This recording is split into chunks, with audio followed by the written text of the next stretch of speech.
your name came up in a conversation with, or involving Stephen Quirk. Yes, indeed. Stephen contacted me regarding my comment about his previous. Oh, okay. So, yeah, because I've been involved in neighborhood energy stuff. He contacted me right after the vote and said that my name had come up as someone who was concerned about energy. And I said, yes, indeed, I was. And so we've been working on that. Yeah, seems like a nice fellow. You guys ready? I'll catch up with you. Great, great, thanks. Yeah. Yeah, we ran into him and his wife. Oh, Me okay. and my boyfriend ran into him and his wife. Oh, geez. It was really Oh, fun. okay. Their sons went to school all together. Oh, at really? Lincoln. It was a small, small world. Small. We're going to get started with the Portland Planning Sustainability Commission meeting, April 28th. Our list of items today on the agenda are call to order, items of interest from the commissioners, consent agenda item, consideration of minutes from 4/7/15 and 4/14/15 PSC meetings, and then we will have a hearing and recommendation on Multnomah County Health Building. We will have, next item is a hearing and recommendation of Regulatory Improvement Code Amendments Project, the Recap 7. And then we'll have a hearing and recommendation on Recap 8 Work Plan. And then a hearing and recommendations on Economic Opportunity Analysis. Items of interest from commissioners? No? Joe? Just four items for the director's report today. The Scenic Resources Inventory is out for public review until May 31st. The update is to make sure that all Central City scenic resources are included in the inventory. That's sort of the first step. We encourage PSC members to review the draft and provide input as well. Julie can send you a link to the information. The whole study, the whole report is up online. And really at this stage, like I said, we're trying to make sure critical views are identified. Secondly, we're wondering which of the PSC members would like to be part of a discussion of the next steps with the David Douglas school districts about site identification. They're looking for schools looking for potential locations for future school sites. It's part of a review that the school district is undertaking, and they've asked if and whether any PSC members would like to be part of that discussion. So if you're interested, please let Julie know. Is that correct? I believe. Joe, could I ask a question on that? How much, what's the time span for that involvement? Yeah. And you always tell me, it's just a couple It's of just a couple of months. meetings, Don. Yeah. Don, it's a couple of meetings, monthly for several years. But I'll tell you what, Joe, I will follow up with Julie about it. okay, honestly, I don't know. It's Deborah Stein is handling the liaison with that, and I don't have that information. I think it's relatively quick. Okay, right? it interests me and just depends on the time. Okay, commitment. so we'll follow up with you. Thank you. Number 3, Terminal 6, Pembina. That item is now slated to be at City Council on June 10th at 2 p.m. time certain. That's for the hearing. And number 4, it's a reminder that staff has arranged for 2 additional question and answer sessions, sort of a pre-work session times for PSC members to ask questions about the comp plan. So if you would like that additional briefing, those 2 times are scheduled for Wednesday, May 6th and Thursday, May 21st at 3:30 to 5 p.m. here at the 1900 building. Okay, thanks. Consent agenda. Consideration of minutes from 4/7/15 and 4/14/15. Moved and seconded. All in favor? Aye. Opposed? No. Yeah, excuse me, the Pembina T6 hearing is June 10th at 2 p.m. time certain. And I'm going to excuse myself for the next agenda item. Catherine Schultz will be chair for the next agenda item. Oh, yeah, I do. No, Gary's still here.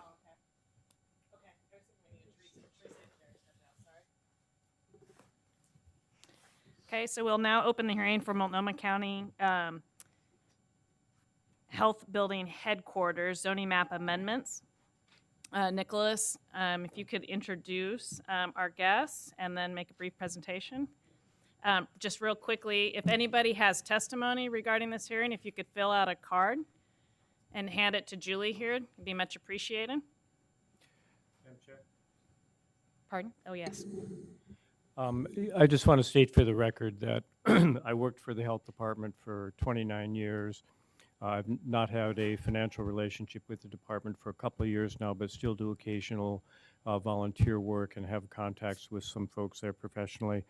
I just wanted to state that for the record. I will participate in the discussion. I believe I don't think I have a substantive conflict of interest at this point in time, but just want to be transparent about my relationship. Good afternoon, Vice Chairs and members of the Commission. Nicholas Starn with the Bureau of Planning and Sustainability.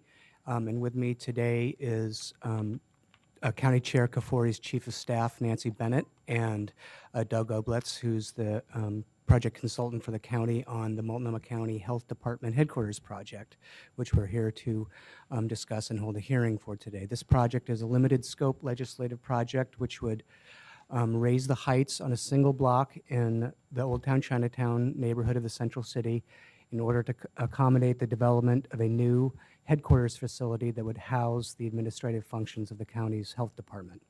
In a few minutes, I'll describe the mechanics of how we would achieve that height increase and go through some of the analysis that we went through in this project. But before I do that, I'd like to turn that over to Nancy and Doug to briefly give you some background on this project and discuss the needs of the health department and the anticipated benefits of this project. Again, I'm Nancy Bennett, Kafori's Chief of Staff, and she regrets not being here. She has another committee that's meeting at this time.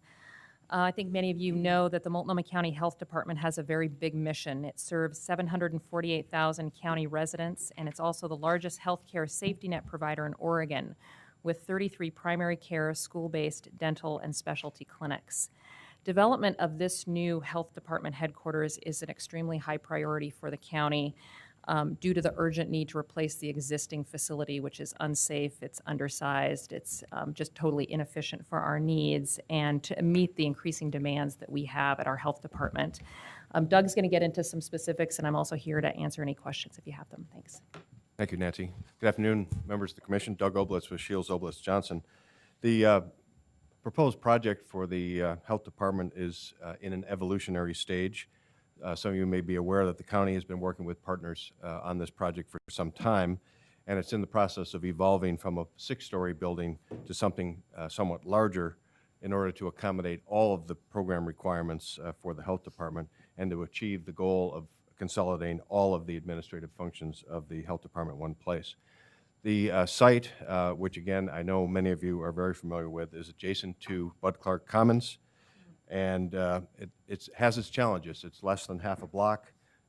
There is a need to respect the Union Station clock tower and also to respect the development of Bud Clark Commons, which has some unique design and use issues. The key benefits of this project include bringing 350 health professionals, including doctors, nurses, and administrators who would work in the building, and it would take advantage of the services in the Old Town Chinatown area and help increase the neighborhood's economy and vitality. The project could also leverage a public investment made in the River District Urban Renewal District, increase densities at a location that's well served by public transit and in a location that's highly accessible to health department clients.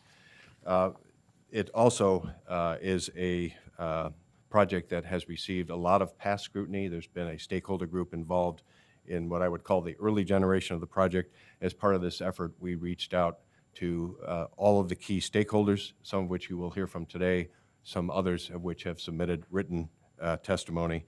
What we've tried to do in the stakeholder outreach is make sure we kept faith with the original objectives of the project that were discussed. So with that, I'm going to step back and let Nick take it from here, and we'll be back to answer any questions. Yep. I just have a real basic foundational question, and I should know this. Where are you moving from? You know, are you in more than one facility? Is this a consolidation? It is a consolidation.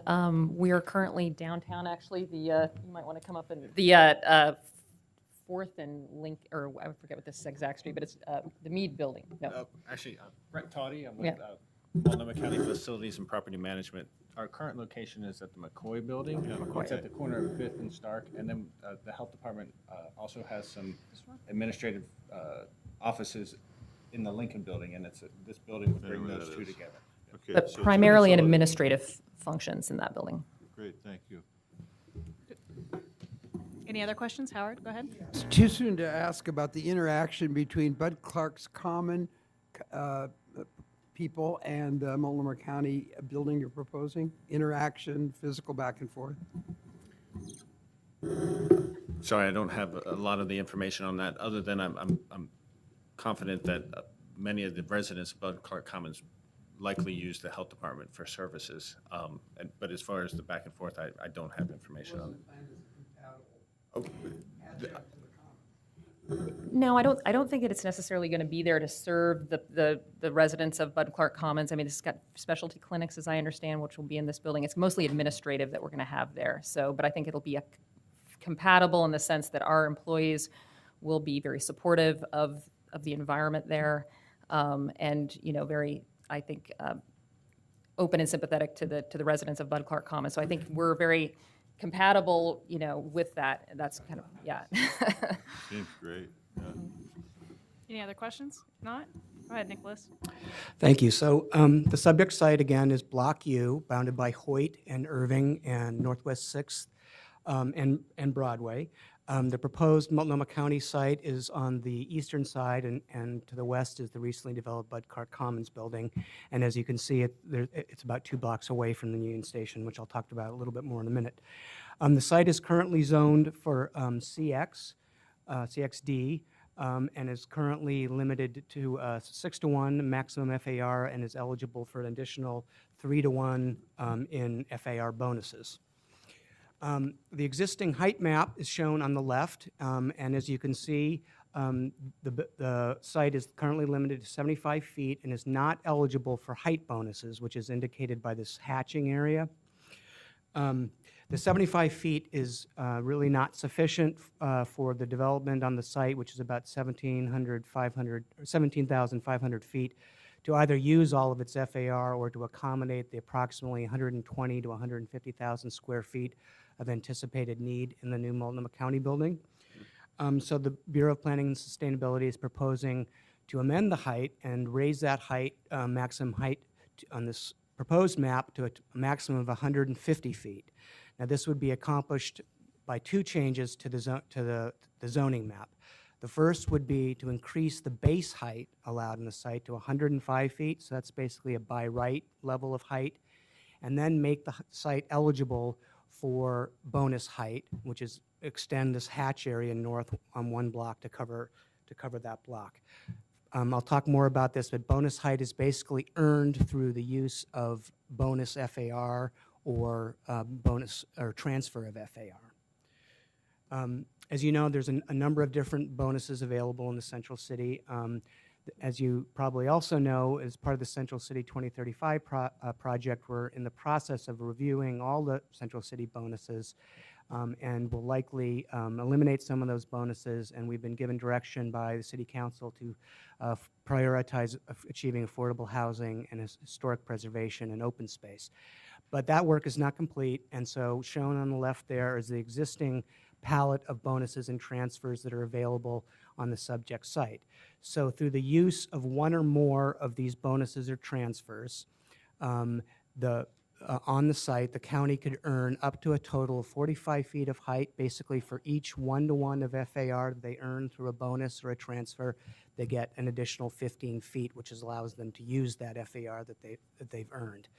And of course, this site is subject to a design review, and sort of the final bulk and massing and height of that building would be reviewed and approved through the design review process when a proposal is actually made for the site.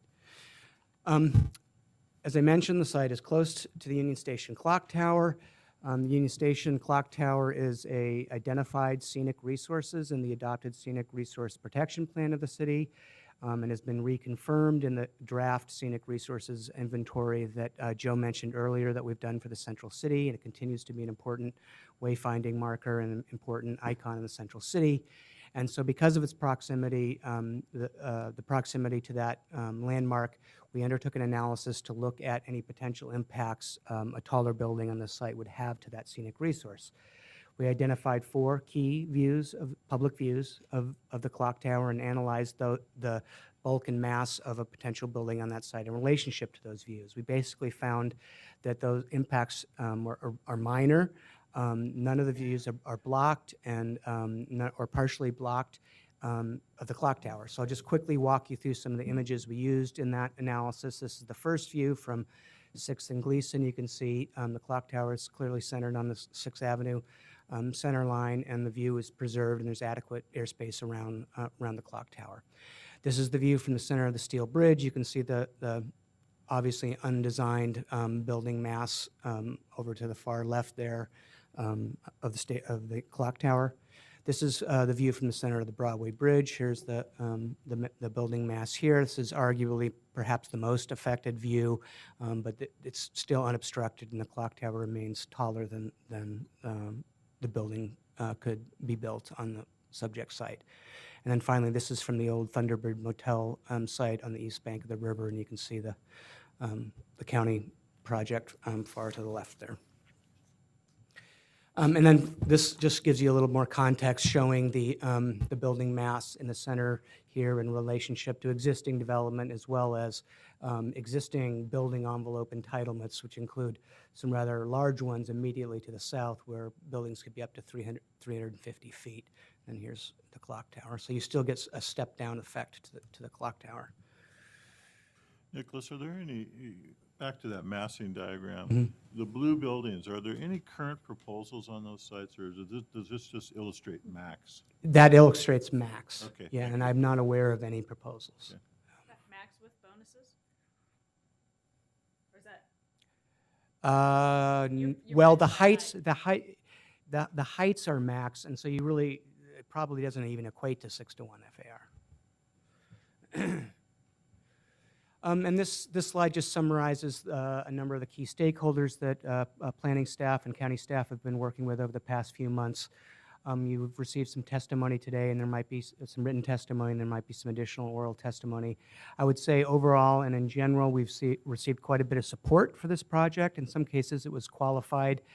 You received a letter from the Old Town Chinatown Community Association, and in that you'll see, I think, a good summary of the things that we heard.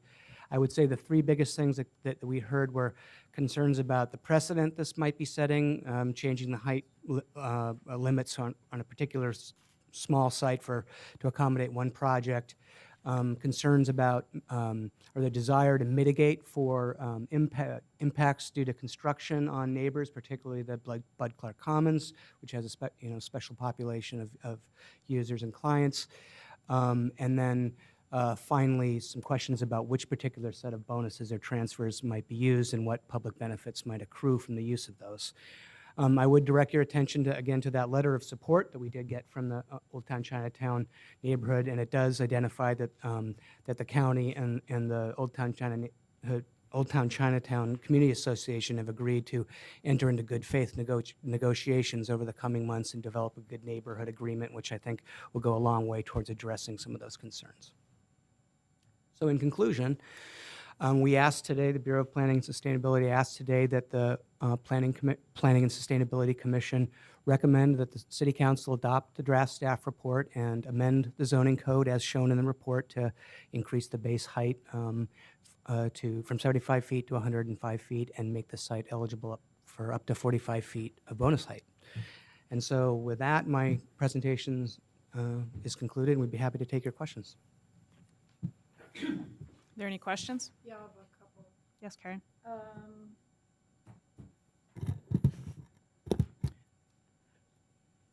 So one of the questions I have in looking at the Chinatown support letter, if the base is 105, raised to 105, and you're saying that there could be a possibility of bonuses to go up 45 feet, was Old Town Chinatown folks, did they realize it was really 150 feet? There is a representative of the community association here, but all of our discussions have been built around explaining what the impacts would be at the current zoning at 105 feet, the proposed new base zoning, and 150 feet, which we presented as the maximum build-out on the site. So I don't want to speak for Helen Ying, who's here today, but I think that's all been a very transparent discussion. That's the important part. I just couldn't get from that whether or not people were aware of the fact it wasn't like 100 feet, it's 150, and that's a giant difference, especially when you see how big that big blocky thing looks. I mean, that's kind of amazing. And then the other question I have is, right when you were saying the three concerns that were expressed, one of them was about precedent setting. I was writing down, is this precedent setting? So I guess maybe you said it and maybe I missed it, and that's okay. I just need to reiterate. Does this set a precedence for 150-foot buildings all over this block, all over this area? Is this a one-time deal? Like, how much of the area is going to be affected by raising the base height to 105 feet for the rest of the area? Well, I would say this proposal would just change the height on this one block. So it. Well, I mean, theoretically, it affects the Bud Clark Commons, but we wouldn't, since that's on the same block, but we wouldn't, that's a brand-new building, and we wouldn't anticipate that being redeveloped for a number of years. So one block, literally one block. So Karen, if I could just add to this answer, on the bonus question, you know, this 105 to 150, the only reason that we did that approach was so that we could be consistent with the direction that the PSC had decided to go with the West Quadrant plan, which was when we talk about additional height or FAR, the clear message from the PSC was link it to a bonus. So we don't have a new bonus system, but we clearly wanted to link it to a bonus so that that precedent is established with this one. And any other zoning changes or height changes that might be considered or at a future time in this sort of little triangle or this quadrant would have to go through their own separate legislative process, would have to go through an analysis of impacts on scenic resources and others. So it's a blank slate for everything else in regards height increases. Were there any negative comments from the Pearl? There were concerns from the Pearl. As of half hour ago, we hadn't received any formal comments. They might testify. They did have some concerns. I would say their basic concern was basically this precedent issue, and I think they're supportive of the idea of a county health department headquarters in Old Town Chinatown. I think they would have preferred to see it on a block that was already zoned to accommodate the needs of the county. I think that would sum up what they said. Howard, then Teresa. Well, it's an imposing structure when you see how it's built into the community. It's going to be a very strong, visible feature. And with regard to the other areas that are not covered, they can come back and ask for the same height, I suppose, with their own process. But I suppose design review will cover that. My question is really around Home Forward's concerns about the building and the construction, and are you meeting those and being a compatible neighbor? Because that population is sensitive, and I think we need to be aware of that. Commissioner, by the way, it's good to see you again. You too, man. 30 years. Yeah. We've actually had a series of meetings in the last couple weeks with both Home Forward and Transition Projects, and you have in your packet a joint letter from those two organizations. And I think what we're looking at here is a series of issues that are of concern to the neighborhood association and the neighbors. And we're prepared to talk about the preparation of a good neighbor agreement that would address a rather broad range of issues, including the construction-related issues that have been brought up.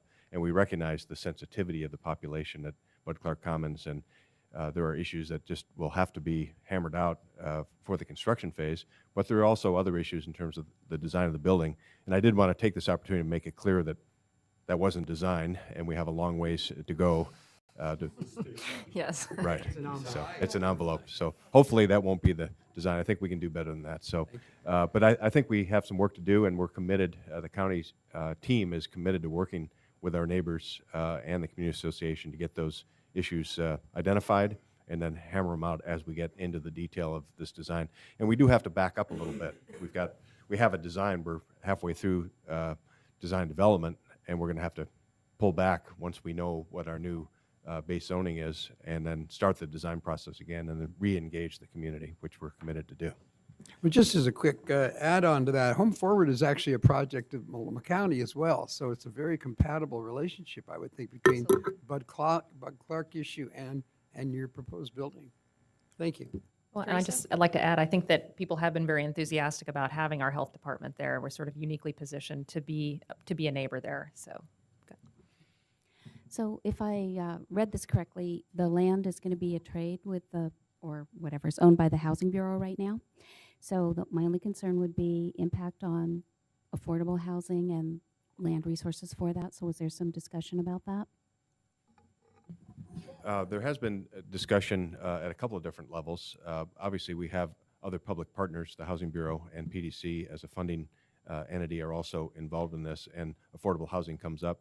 One of the things that has been discussed is the opportunity to use the affordable housing bonus, which I found out has never been used before. So we could be the pioneers in that. And Nancy's prepared to address that specifically if it were to come up in terms of the county's commitment to pursue that as one of many of the bonus options we're considering. Are there any other questions? Yes, Don. Nicholas, PDC's wants to do a concept plan for the post office site, and those of us who've been around a while have seen several iterations of that, but it seems more hopeful these days. How does this project relate to that kind of new look at the district? And does it have an influence on the precedent-setting activities of the Heights? Well, obviously, we're in very early stages of sort of looking at the post office and the opportunities. I think, I don't know whether I would view it as a precedent, but I think that undoubtedly as we look at the post office site, we're going to need to and want to look at the existing entitlements, which are, I believe, just as low. I think they're essentially the same on the post office site with 75-foot height. And so we'll want to look at that. Again, there's the proximity to the station. There is another identified view of the clock tower, which is, I think it's right here, Yes. along the Johnson right-of-way, and that's been identified in the Central City Good. Plan as a public view that we would want to preserve. How we do that and how we get there, is a subject of future conversations. Good. Well, I think it's interesting timing that you're considering this, and it seems like looking at taller heights down there, I'm not against that. And I think it could kind of maybe open a chapter in the book of doing the post office site a little bit and that thinking and how it might relate to your project. Are there any other questions? Yes, go ahead. This is more, I guess my comment is more about the commission and not about the health department, but I want to go back to the issue of precedent, because it seems like, this is a project that has been in the works. Planning for this project has been in the works at least 3 years, because I know it was talked about back before I retired a couple of years ago.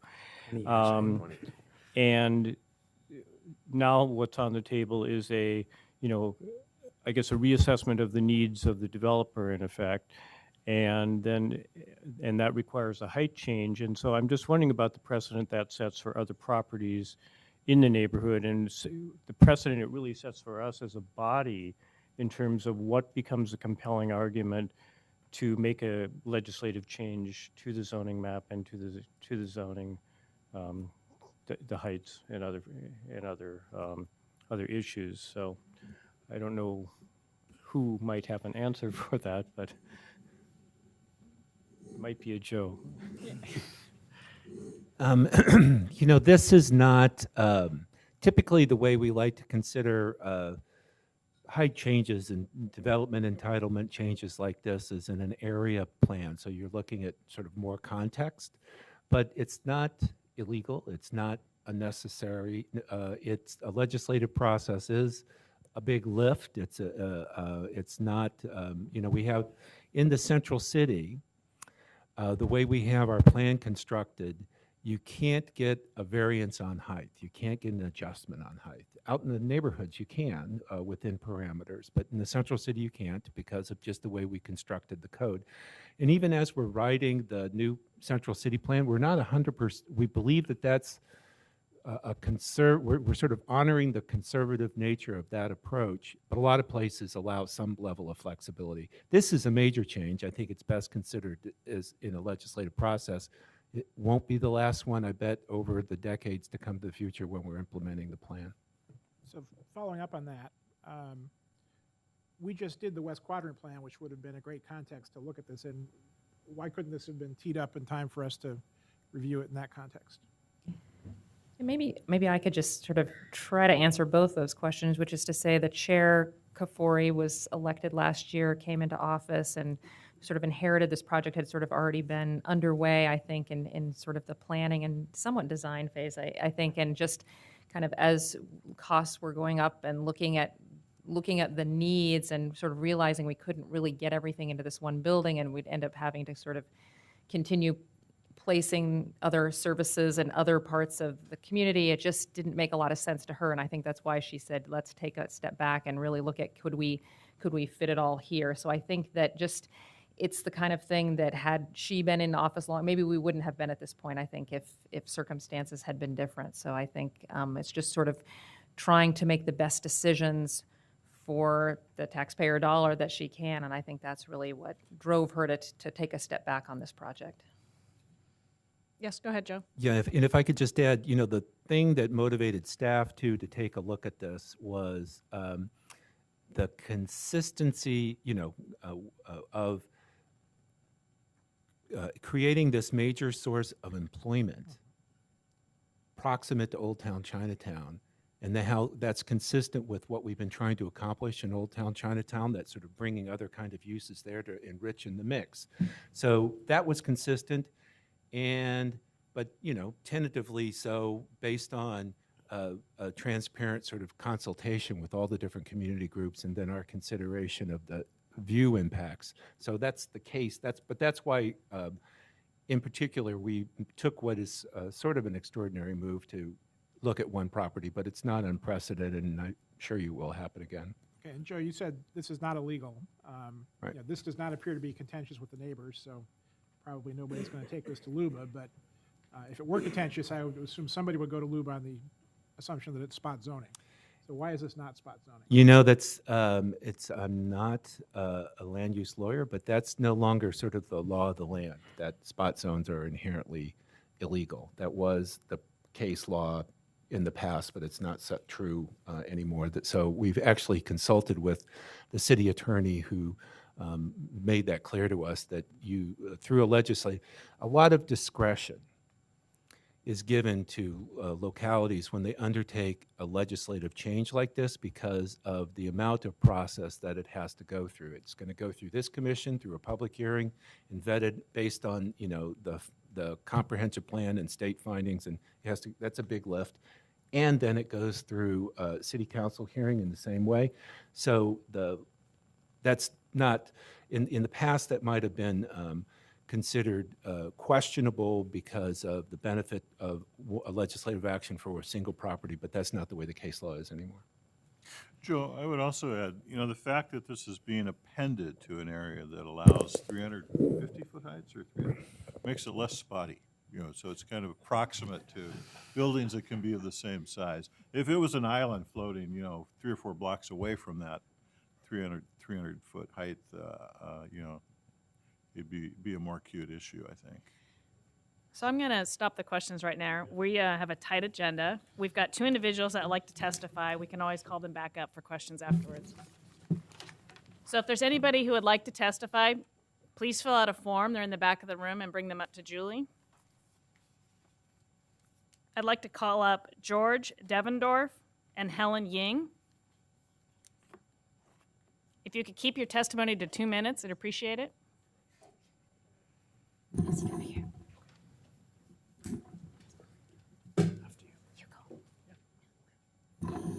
Good afternoon. My name is George Devendorf. I'm the Executive Director of Transition Projects.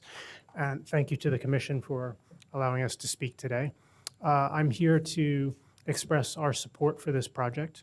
I will say that as the immediate neighbor of the project, we have some concerns that impact, I'd say, on the construction and the design phases of the project. But overall, we see this as a positive benefit for the neighborhood. And I think we can empathize a bit because it was only 5 or 6 years ago that we went through a similar process in the siting and construction of Bud Clark Commons. So I think we have a somewhat personal feel for the challenges associated with building in a great neighborhood, but also a neighborhood that brings its own challenges associated with it. As has been mentioned by others today, I would just simply like to point out that the clientele and the residents of Bud Clark Commons, both in the Home Forward and the transition projects components of that building, are special needs individuals. And many of you have already expressed, I think, an appreciation for that. So during the construction phase, together with Home Forward, we have submitted a letter that I believe you have in evidence, outlining a number of steps that we hope will be kept in mind during that construction phase. In addition, with regards to design, we're looking forward to having the health department as our new neighbor. We're not looking forward to losing our sunlight for most of the day, at least in the mornings. Now, obviously, that's a tough trade-off, but the one element of that I'll mention, hopefully in a constructive way, is that the Bud Clark Commons had designed and built into it a day center for the city's homeless population. And on any given day, we have 300 to 500 homeless individuals accessing both the inside space and the exterior courtyard that is an integral part of that day center.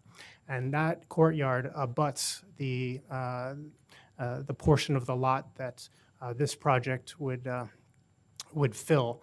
And so the concern that we have there, and we've already expressed to the project holders, is there any way to help preserve the sunlight that makes that space a usable space, really year-round, but particularly in the warmer weather months.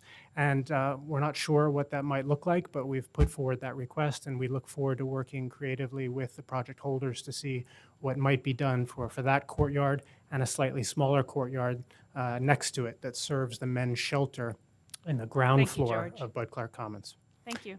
That's it.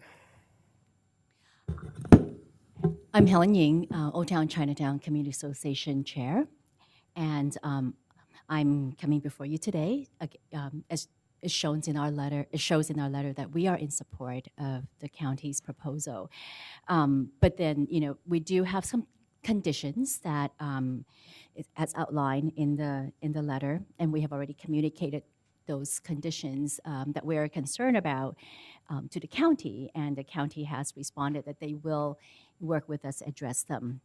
So back to the question about the height, Karen, that you had asked earlier. So it has been brought to our attention. Right now the proposal is 105 feet, and we do understand that there's a chance that it could go up to 150. There are some concerns, because 105, people already have concerns about 105, and thinking what it would look like at 150 in a historic district.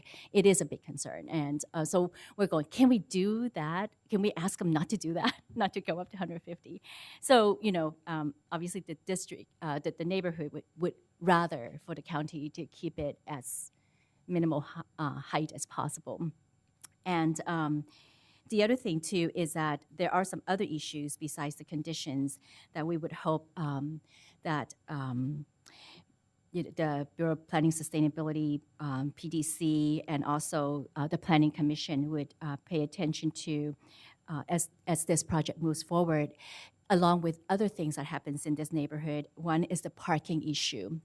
As right now, there's already concerns about parking. So in our letter, you can see that those are some other concerns besides the conditions. The height and mass, we kind of talked a little bit about earlier, what we had shown on the pictures is really not what we want to see.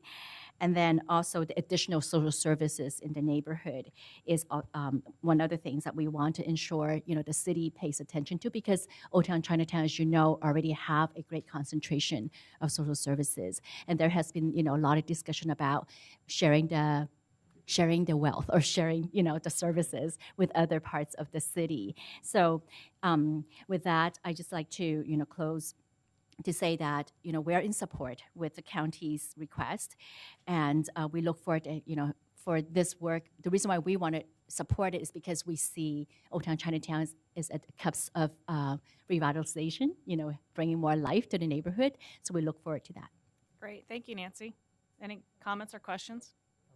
Oh, Helen, sorry. Yes, go ahead, Helen. We're not the design police, we're the zoning police. I know. So, but I have to comment that arcade or that area in which some of the clients of Bud Clark Commons will interact with this building, I hopefully would be designed to be a compatible and arcade kind of experience, and kind of spreads the whole opportunity for those people to interact. So it's a design thing I'm asking for rather than a zoning. I just have one quick question. Both Helen and George, you said that you've given your concerns to the county, and have you gotten feedback and do you feel comfortable that they're going to continue working with you on your concerns? So as it shows in our letter that we had communicated, we actually kind of drafted an agreement, asking them to sign for us, but they are not ready at this time to, sign the dotted lines. But they have responded to us, and they agree to enter in good faith a negotiation with us, and that to complete a good neighbor agreement to address these concerns. Great. Good to hear. Any other questions? If not, do we need to call up Nicholas or anybody else for questions? Any comments? If not, do I have a motion? I'll make the motion to approve the zoning change. Second? Second. Julie, you want to call the vote? Oh, thank you. New chair, I'm learning. Are there any discussions? Sure quieted us down.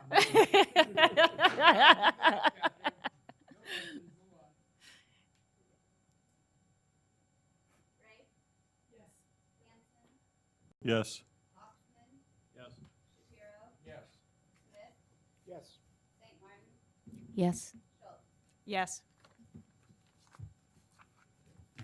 With that, the hearing's closed.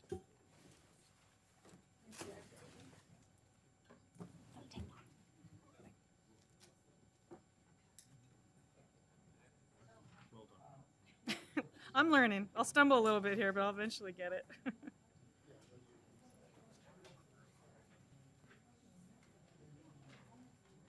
Left or right?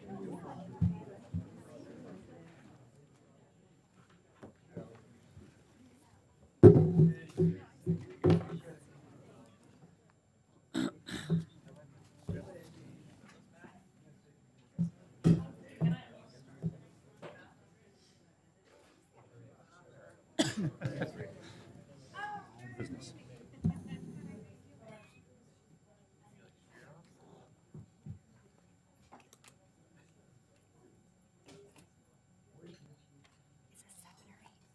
That is 7. Okay, so I thought. Don't you know your recaps by now?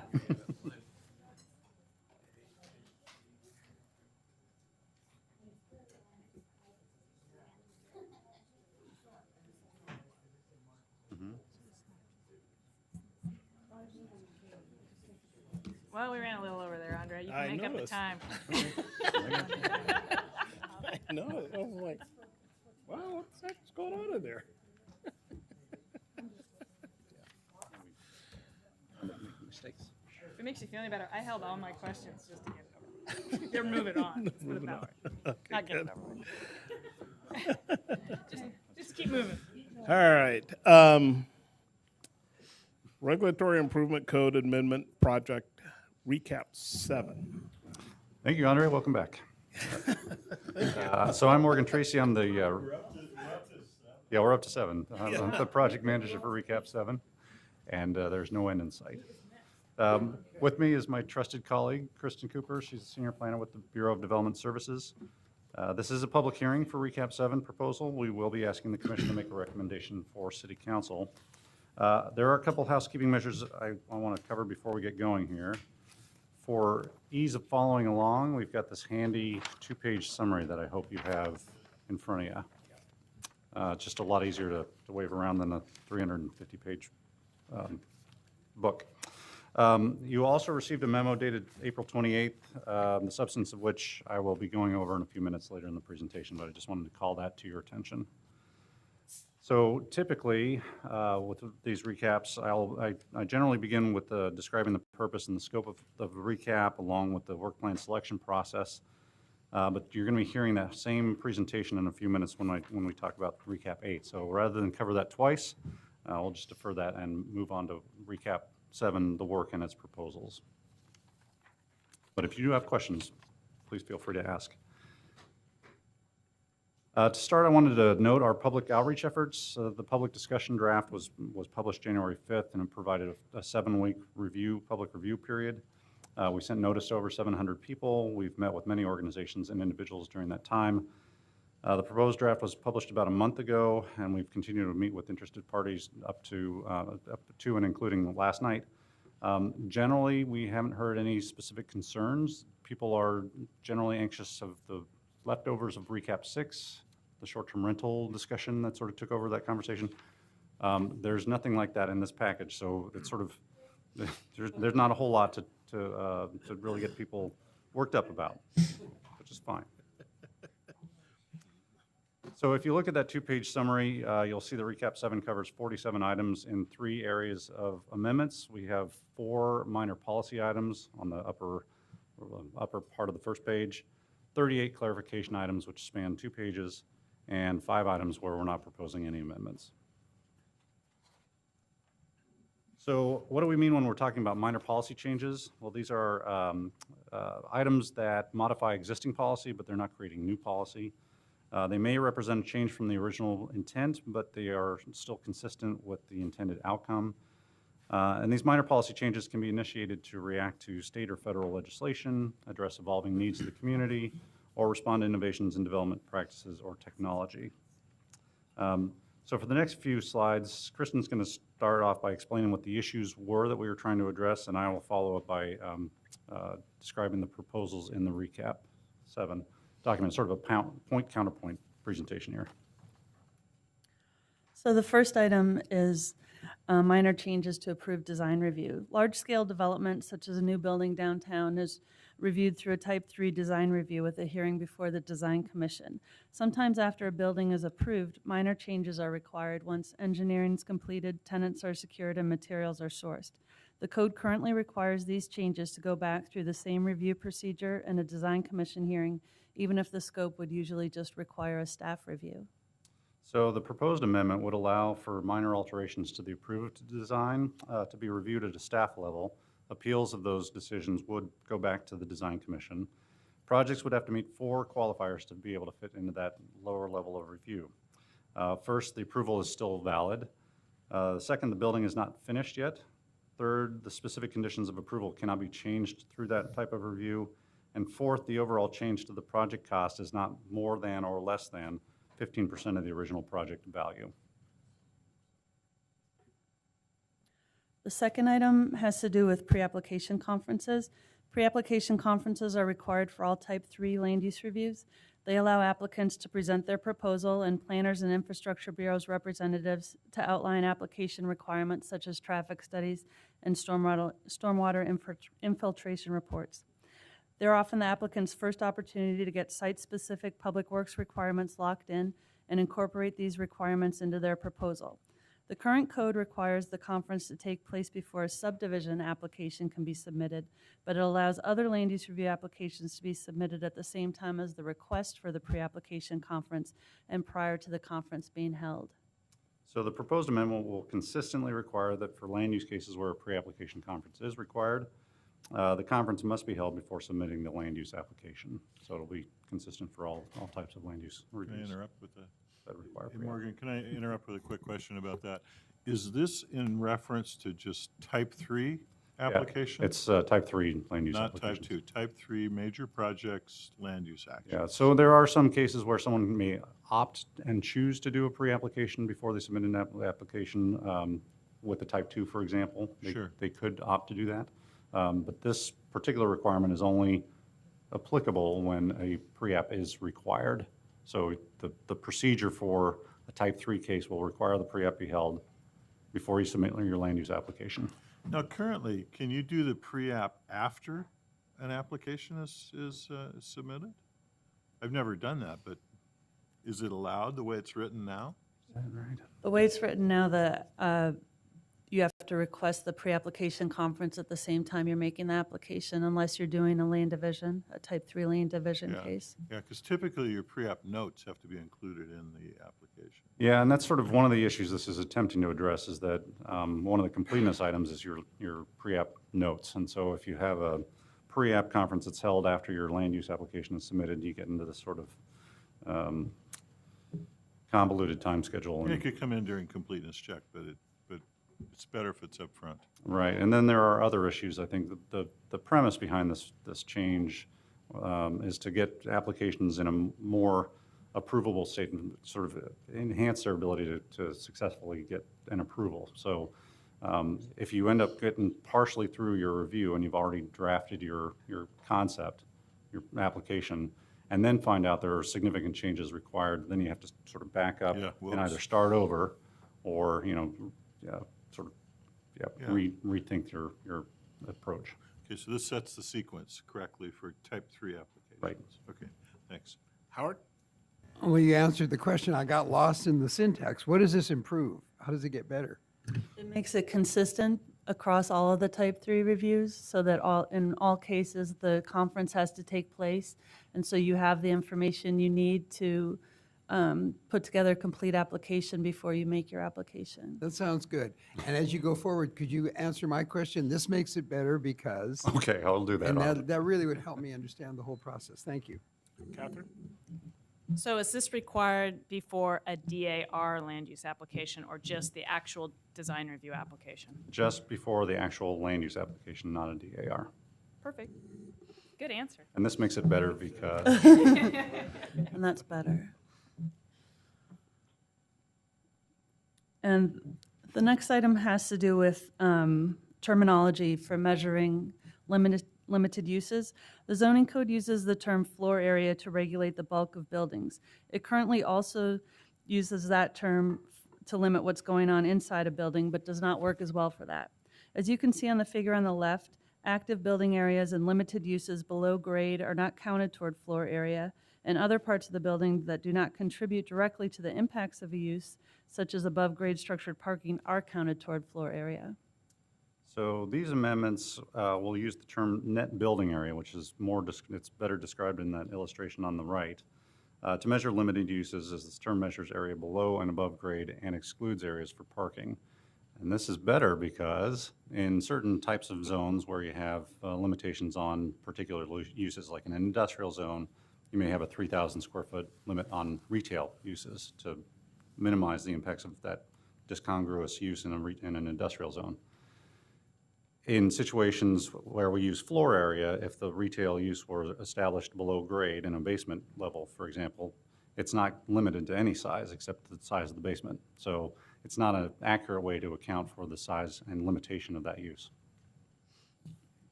And the final minor policy amendment is measuring shed roof height. The zoning code specifies how to measure the height of various roof types. Gable roofs are measured to the average height of the highest gable. Shed roofs are becoming increasingly popular, but are not directly addressed in the language or the figures for measuring height. So since shed roofs don't form a gable, they are measured at the highest point. So including a reference in a diagram in the zoning code will make this more clear. This situation has come up. We've had, as more applications propose shed roof type, more contemporary style roof forms, the question has been asked, well, is this a gable roof or is it a other roof type? And the series of diagrams sort of points you the direction that we went with, establishing that as that midpoint moves higher till you have a complete shed roof, you would measure to the peak of that roof. So it just sort of eliminates having to have that conversation every time someone raises the question. Question? Gary? Is the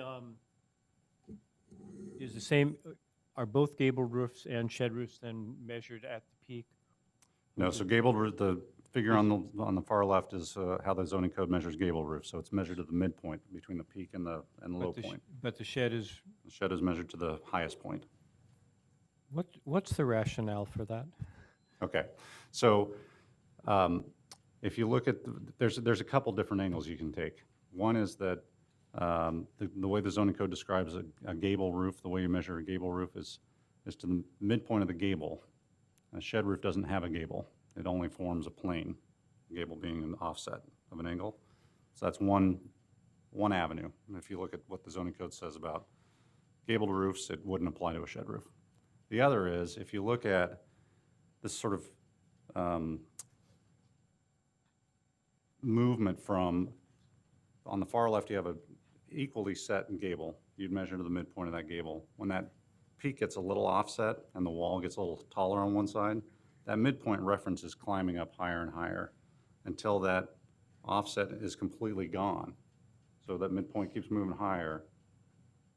If you went with a midpoint measurement for a shed roof, it would climb higher and higher and then drop back down to the middle again, which is sort of inconsistent with the notion of trying to limit those impacts on the other properties. So Gary, the shed roof on the high peak has more of an impact to the street, or the effect of that facade on the street is going to feel taller than a gable because the high point's kind of in the middle of the building, so you feel the height of that building as much. That would be the impact to the neighboring property. Right.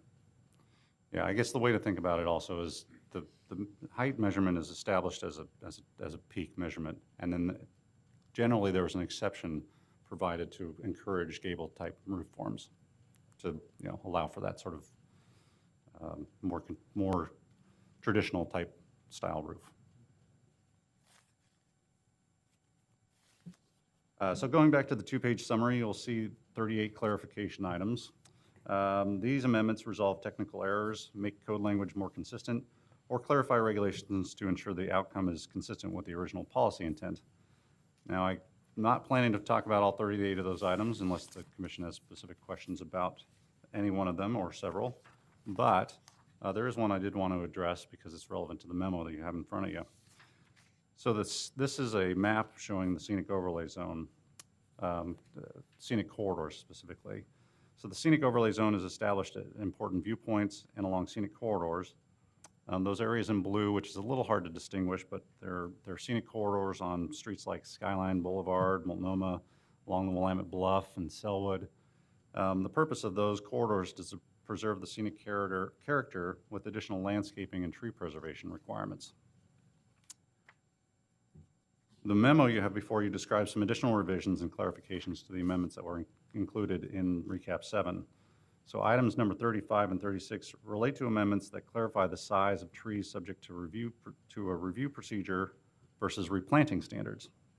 Since our publication date, we found that some revisions were needed to make it so that only trees 6 inches in diameter and larger in the right-of-way would be subject to these zoning requirements, and this is consistent with the tree size threshold we have on the private properties. We also discovered that a cross-reference table in Title 11 also needed to be updated. So these code revisions are shown on the back of that memo, and they're just a couple quick clarifications to change the tree size, the regulated tree size from any size to 6 inches and greater. And then there's some revisions to the table in Title 11, just for consistency. Okay, so unless the commission has questions now about those items, let's wait until we've heard from the public, and any public testimony, and I can come back and respond to those questions later. In addition to the minor policy and clarification items, there were 5 items in the work plan that staff investigated, evaluated, and ultimately is proposing no amendment. The staff found that one of the items was too big of an issue for a recap size project, and that's the household living item, number 4. 2 items will be part of future work that is coming soon, and you'll see that in several months. And 2 of the items were found to be unnecessary changes to the code. So here again, unless the commission has questions now, I sense a question coming. Well, on the household living. Yeah. right, It seems to me, we talked about that quite a bit, Airbnb, when it came up in that context. And the current code makes no sense to us, right? And it potentially is impacting affordability because it basically restricts some configurations of co-housing for unrelated people, right? So if this is not the opportunity to address it, have we identified a project that's in the pipeline, perhaps for Task 5, where we can address it? Or is it just going to hang out there? Well, it may be a question that gets addressed whether we want it to or not as part of a single dwelling project scope, what happens inside of a single dwelling. I think, Chris, the topic itself is very complicated, has fingers into federal statutes that are a little bit tricky. And there's sort of 2 schools of thought in terms of the household definition and how that relates to a dwelling unit and how those 2 things interplay with each other. When we took a run at the amendment with recap, we quickly started stumbling over ourselves and realized that we needed a lot of different people at the table. We needed people at the table, you know, housing bureau specialists and affordable housing advocates, and you know, it has impacts on the way we look at micro-housing as well as assisted care facilities, as well as co-housing and student housing. And so I don't have a specific project to nail it to. But it's something that deserves some bigger conversation than what we would do with recap. So maybe, but it's going to be a big topic. Joe? You know, we are in the coming fiscal year proposing to undertake changes to the development standards for single-family properties, and so that's a venue where we can address this more completely. That's part of what the thinking was.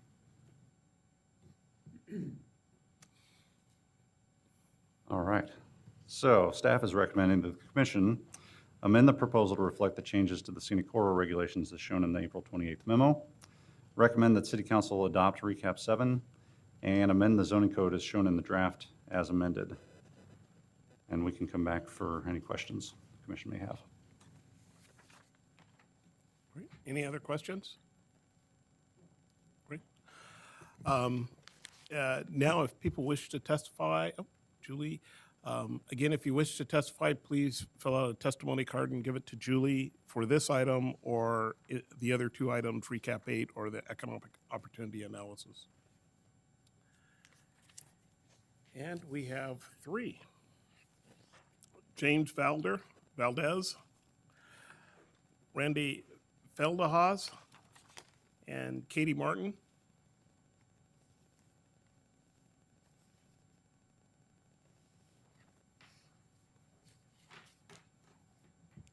James, you want to get started?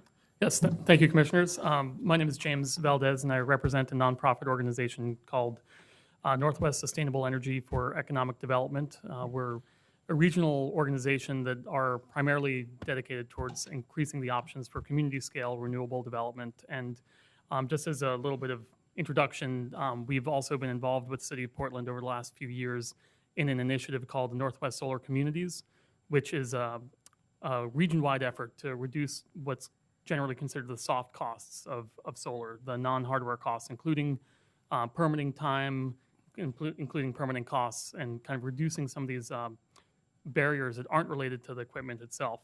And so we wanted to provide some testimony briefly on item 30, which is related to community design standards and design review exemptions for solar energy equipment on flat roofs. And so I just want to thank the staff, and it's great to see some of my former colleagues here. Again, I worked for Bureau of Planning and Sustainability a few years ago. And I think it's great to clarify some of these design standards that previously had really restricted some of the ways that solar equipment could be mounted on flat roofs, and basically said that they had to be parallel to the roof surface, which isn't always really conducive to the most efficient and effective harvesting of that solar energy. However, we do have some concerns with some of the language that's been added to it, which really looks to screen solar equipment from view, or create standards for setback and screening, and really puts that forward as a bit of the intent of the commission. And so I would encourage the commission to really think about what that intent means in promoting renewable energy in the urban environment and in our kind of built form. Because if we're saying that new sustainable energy sources should not be visible to the public, and are inherently something that is aesthetically negative, I don't think that is necessarily a very progressive or beneficial approach to take in creating community design standards. We recognize that with certain historic properties, conservation landmarks, historic landmarks, that may be applicable, but community design standards are used throughout the community in a broader range of contexts. And so we would recommend that the council make some amendments, especially to the community design standard part of these staff recommendations, to remove this intent language that solar equipment be set back or be screened from view of the public, and to consider that perspective in going forward in the commission's decision. So I thank you for your time, and I think that we should promote sustainable energy designs and landscapes to make our buildings a more sustainable place, but also to increase adoption of renewable technology throughout our community. Thank you. Randy? Oh, Go ahead. Katie, go ahead. Hello, thank you for having me. I'm here today as a member of OSEA and as Your name? Katie Martin. Great. As a member of OSEA and an employee of Neil Kelly Solar. I'd like to thank the community for the work so far on RICAP 7. It is a step in the right direction as far as solar design and installation here in Portland, and that we are able to now tilt solar arrays on flat roofs. My colleague here spoke a little bit about still the restrictions out there, and I would urge that moving forward we would ask that you support clean energy in the form of these rooftop solar installations, and the next step would be addressing the setback and screening requirements. Planning and zoning continues to be a place to place a greater weight on line of sight and aesthetics for solar installations that I believe is necessary. And in this city of all cities, I think our buildings should wear their solar proudly, respectfully, and safely. The Oregon Solar Code, life safety provisions require 3-foot setbacks. We ask that future RICAP work looks to make the planning and zoning requirements more consistent with these safety provisions, and also more consistent project by project. Please consider reviewing and easing these setback and screening requirements in future revisions. This would definitely allow more solar to be installed in most applications and most projects. It will maximize the investment and benefit from each installation for our industry, city, and our environment. Thank you. Randy. Thanks, Katie. My name is Randy Feldhaus, and I work with Imagine Energy. Solar projects are one of our primary businesses. And I just first of all want to say thank you for adjusting this as far as being able to tilt the modules on flat roofs. You know, there's a couple of reasons. The productivity, you know, the angle, when we have it angled, it's a much more productive system, and it also decreases the soiling. When we have the rain, it allows the soiling to be washed off. That's one of the silver linings of our wonderful climate. So being able to tilt them is a huge benefit for our clients. I would add that the Solar Specialty Code already addresses this with a 3-foot setback. And so in my personal opinion, I think that that setback has worked well for us and given us a good standard. The other thing I would just ask is that if we are working with a 4-to-1 ratio of for every 1 foot we're above the parapet, we're back 4 feet, I would ask that that apply to the high point of the module, not the entire module, because there will sometimes be the leading edge of the module may only be 6 inches above the roof and not above the parapet at all. It may just be the back of the module that's above the parapet. And so I would just ask that it be clear in the language so that the front edge of that module could still be at that 3-foot standard, but the back is meeting the intent of being 1 foot or 4 feet back for every 1 foot above the parapet. Sometimes that setback can make a difference of an entire row on a building, which can make the difference between it being a profitable and productive install or not. But thank you very much for addressing this issue. Thank you. And Pat? My name is Patrick Schellerup. I'm here on behalf of the Oregon Solar Industry Association, which represents about 50 different solar installation companies in the state, as well as EC Company that I work at. I'd like to echo the comments that have been made previously. The main concerns that I have are the screening requirement and a setback requirement that would essentially be the one that we would take for the historic districts and expand it into other areas, which reduces our ability to install productive PV systems going forward. The solar industry or the solar specialty code in the state that's now part of the structural specialty code addresses these requirements fairly well, and having a separate set of rules inside of the city of Portland inside of certain areas definitely increases the amount of work and everything that needs to go into our planning process. I took a look at some of the projects that we're getting ready to install this summer for the Portland Public School systems, and following these rules would essentially decrease the amount of solar that we're putting on by roughly about 100 kilowatts or so across the board.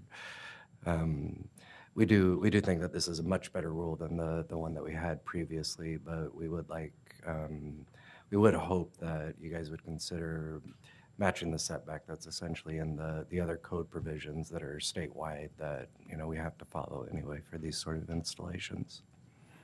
Thank you. Questions? Thank you very much. Is there any other public testimony for recap 7? If not, the hearing is closed. Morgan? Yeah, it's good to be back.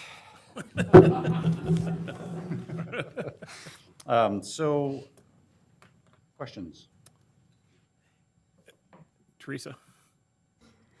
Okay, in light of the current testimony that we just heard, did someone just decide that solar panels were ugly and they needed to be hidden, or was there something else behind that? Not at all. So let me give a little context. This might help. This is an image from the proposed draft. So the issue that was raised that we wanted to address and recap is within the design overlay zones. So this is not citywide, and it's not the historic overlay zones, which have their own set of standards. So it's less than 10% of the city, much less. It's primarily downtown. Gateway has required design review, and then there's other areas with design districts that can either meet standards or go through a review. The issue was, as the testifiers mentioned, that the way the language is currently, if you have a flat roof, the system has to be parallel to the roof, so the panels have to lay flat. The design team was pretty frustrated in trying to review those applications because generally, we are a city that wants to encourage solar installations. Like a historic overlay zone, the design overlay zone has principles about aesthetics and minimizing clutter, I guess is one way to put it. So when we have some exemptions currently in the code that speak to mechanical equipment, and that's sort of the basis that we use to apply the exemption for for these upright solar installations on flat roofs. So the general premise, since there's going to be no discretion applied and no way to, make sure that the installation is uncluttered or, other ways unsightly. It's not the panels themselves, it's just sort of how they can be sort of glommed on if people aren't really paying attention. Since the city would have complete blinders and just say, all right, these are exempt, we wanted to apply a sort of consistent method to how that exemption would be applied. So we looked at other examples in the code. We looked at the historic chapter and how that exemption was written, and we looked at how the mechanical equipment exemption was written. And the benefits of applying sort of that consistency, not only in terms of creating a sort of mirroring a standard that has already been played out and has been proven to minimize any potential for that negative aesthetic impact, is that it creates more certainty for applicants and for staff and the inspection staff that are out reviewing these things. So they don't have to keep a number of different principles in their head. Is it 3 feet? Is it 4-to-1 step back here? Is it, no, it's a 3-to-1 over here? So generally when we're trying to address or create standards and exemptions, we try to maintain some level of consistency so that better facilitates that review process for everybody.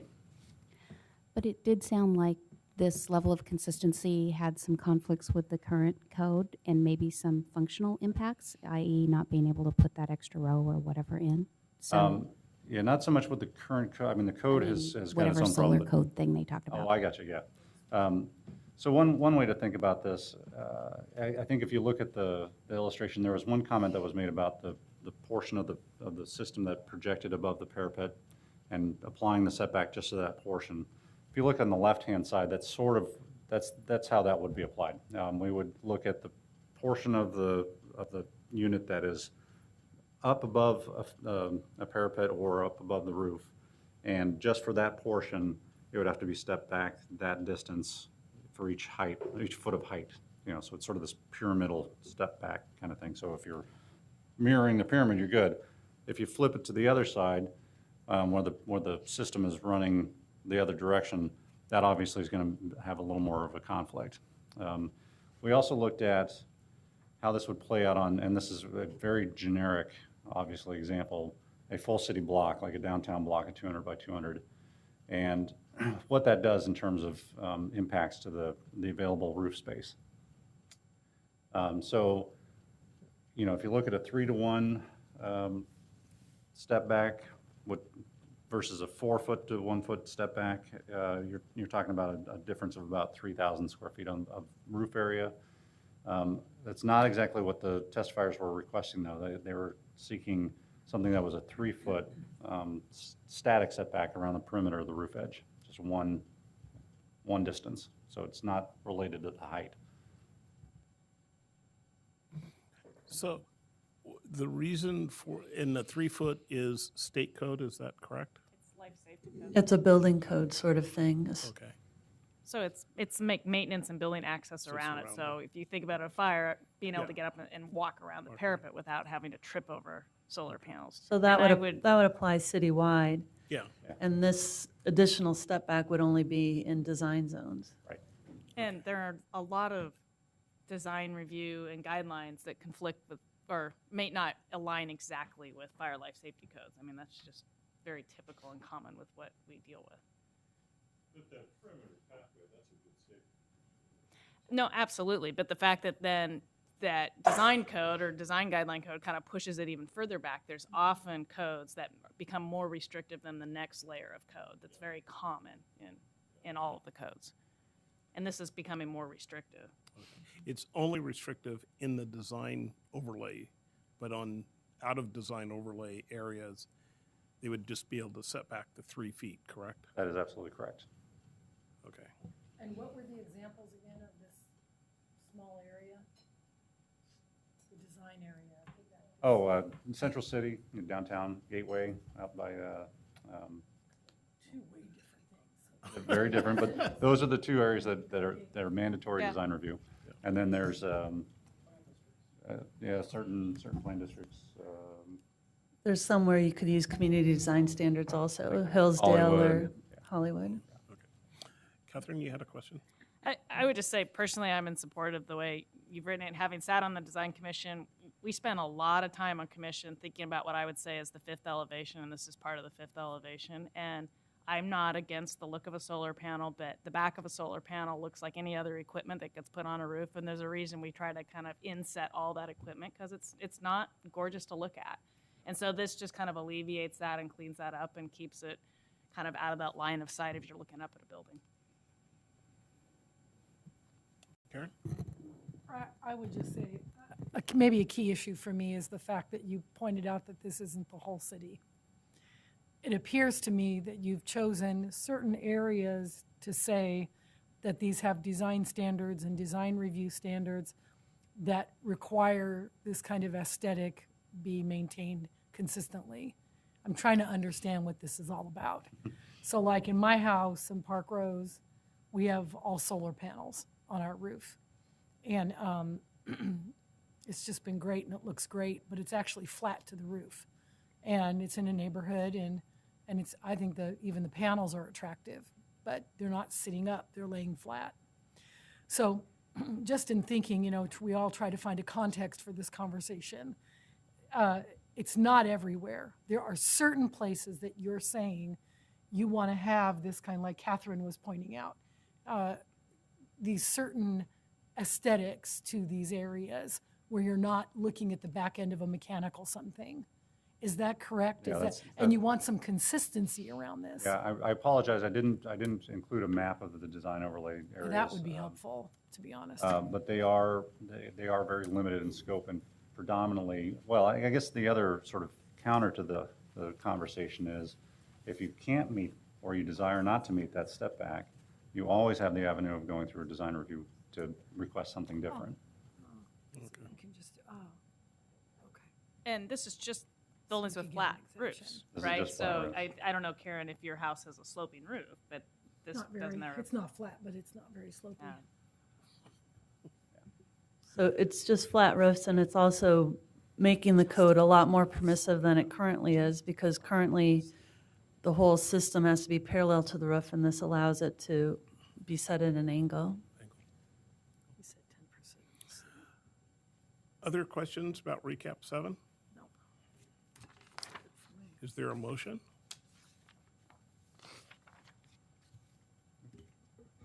I'll move what Morgan's about to put on the screen. Chris beat me to crafting the motion. I second what Chris just said. Any Our other motions are becoming more and more Getting bad. abstract. But- Any other but discussion? we understood it. Yeah. If not, Julie, vote. Yes. Yes. Yes. Yes. Yes. Thank you. Next item is recap 8 work plan. Again, this is a hearing and recommendation. If you wish to testify on recap 8, please fill out a testimony card and provide it to Julie. This one I have. Just don't know why I was missing the other. I forgot to bring all this stuff too. I had a board meeting till 11 o'clock last night. And I just know I've got it. Hello. Oh, that's loud. Oh, Wake up. Why don't you take mine? I'm Sandra Wood with the Bureau of Planning and Sustainability, and I thought I would just interject here before Kristen and Morgan talk to you about Recap 8 and set a little bit of context before we go into the hearing for the work plan for Recap 8, because I think a lot of you are sitting on committees and you certainly read the paper and you talk to people and you hear about all sorts of the cities working on X, Y, and Z. And I just wanted to remind you of some of the projects, the code projects specifically that we have going underway right now, and the recap program is just one of those. So up on the screen here is kind of recap 8 in the overall context of other code projects that we have happening. In the hopper right now, we have recap 7 that you just had a work plan. I forgot to put up there the Multnomah County Health Building map change that you just approved and is sending to City Council. Of course, there's Terminal 6 that you just finished, and that's headed to City Council also. The next grouping is the comp plan early implementation projects. I know you are all immersed in the comp plan, and you'll be coming out with your recommendation soon for City Council. Right on the heels of that, we also have project staff working on the early implementation projects for the comp plan. There are 8 of them. 5 of them touch on the zoning code. We're rewriting the commercial zones, and we're calling the new ones mixed-use zones. We are rewriting how we treat campus institutions, and that's hospitals and higher education. Big pieces of land. I think they're all over 10 acres. The comp plan map gives them a designation. You've already seen that, but then the zoning code will follow on what the regulations are that apply to those big institutions. So Sandra, that's not K through 12? It's not K through 12. We did apply the campus institution land use designation on the comp plan map to the through the high schools. Yeah. But we're not proceeding with zoning code amendments for those. We're just proceeding with zoning code amendments for higher ed and hospitals at this point. There's a project to update the industrial and employment zones in the heels of the new EOA and the policy decisions you're making in the comp plan. There will be some code amendments. I'm not sure if they're Title 33 or Title 17 code amendments for the transportation system plan. That's still being figured out, what goes with what's before you currently, what comes with task 5, the early implementation projects, and what will be done after the comp plan is adopted and acknowledged by the state. And then we have a placeholder project called the housekeeping project, and that is basically a project for, we change certain policies in the new comp plan, and our zoning code doesn't align with that. The poster child for that is a no net loss in housing policy that's in our current comp plan. That's codified in the zoning code. We need a project to, kind of like a recap project that cleans those things up in the zoning code. So that's being scoped and done now. So we have those projects going on. In addition, we have Central City 2035. So you guys have been looking at the quadrant plans. That plan will be adopted by council, and then on the heels of that, we'll be rewriting the Central City plan district in the zoning code to actualize those policy decisions you're making. Accessory structures is an 18-month project where we are looking at detached accessory structures, mainly in residential zones, mainly, I would say. So like detached garages, detached ADUs, detached sheds, mechanical equipment, trellises, all of those things that are subordinate to the main house. And we're re-looking at those regulations. We've had a focus group who's been talking about it, and we're starting to codify that now. Recap 8 we've got going. Recreational marijuana, we're following really closely what's happening. We're following what's happening at the state to see if we have authority, need, et cetera, to do something about recreational marijuana. We don't know what that's going to be yet. Single. Maybe we can have some samples. That Samples. testimony, that'll be a blast. Sampling. That's going to be a blast, that testimony. Let me ask, Lots of snacks. Lots of snacks. a lot of Extra chips. snacks. Now with the marijuana thing, will you primarily be looking at how dispensaries are placement criteria in the city? Will that be one aspect of this? That will be possibly one aspect of it. Another is indoor agriculture and how that affects indoor agriculture. And Limiting the amount of or whatever. Exactly. So that's another aspect of it. The home occupation rules are another aspect of it, of production. Retail sales are not allowed out of houses already, but what about production of marijuana products? Yeah, so that'll be an interesting discussion. We don't know where we're going with that exactly yet, but we're keeping an eye out on This will this. be great for the power companies. They're going to clean it up. There you go. So it's going to be bad for us. I think the solar companies, Yeah. even better. Yeah, let's rethink the size of those solar panels. Yeah. No more jokes. You have to figure out a way to stop people from blowing up their houses. Yeah, right. Yeah. Different drug, Howard. I was going to say. Well, But the fire safety would be one. So another project is the single dwelling zones project. We're asking for funding for that in the next fiscal year. There's a lot of community interest about that. I know you heard a lot of testimony about it during the comp plan. Now we have a place to for people to engage in that conversation with us, and we're actively scoping that. So that's another one happening. And then there's two potential projects. We requested CET grants. We will be requesting CET grants. Those are the Metro Construction Excise Tax grants that we've applied for in the past. There's several of them. The two that will have the biggest impact, I think, on zoning code provisions is the multi-dwelling zones project. That one's focused on East Portland is how we have it scoped right now. And then design review. We've talked to the Design Commission quite a bit about conducting a design review audit, needing to fix the tools, and then expanding the design review overlay. So a lot of work going on. I think there's 14 projects up there, and I wanted to provide you with that context. So when you talk about Recap 8, you understand how that falls within the other work that we do. And the timeline for this? For Recap 8? Well, for this consideration. Oh, so the left stuff, everything in the left column will be before you now until the end of the year. We're revising our comp plan, work plan timeline, so you should be getting all of that by late fall. By December, we should be done with the stuff on the left. I think Central City, we're aiming for February at Planning Commission for those amendments. Accessory structures will be in the fall. Recap will be April of next year. Single dwellings will be later in the year. So next 2-year work plan. Yeah, it's pretty much a 2-year work plan there. Yeah. So Sandra, Yeah. Peabody has a couple committees going on parking. Yeah. Do you not expect some zoning recommendations to come out of that process? I am putting that in the placeholder of the TSP. I see. I don't know if that will be ready for the early implementation and the timeline.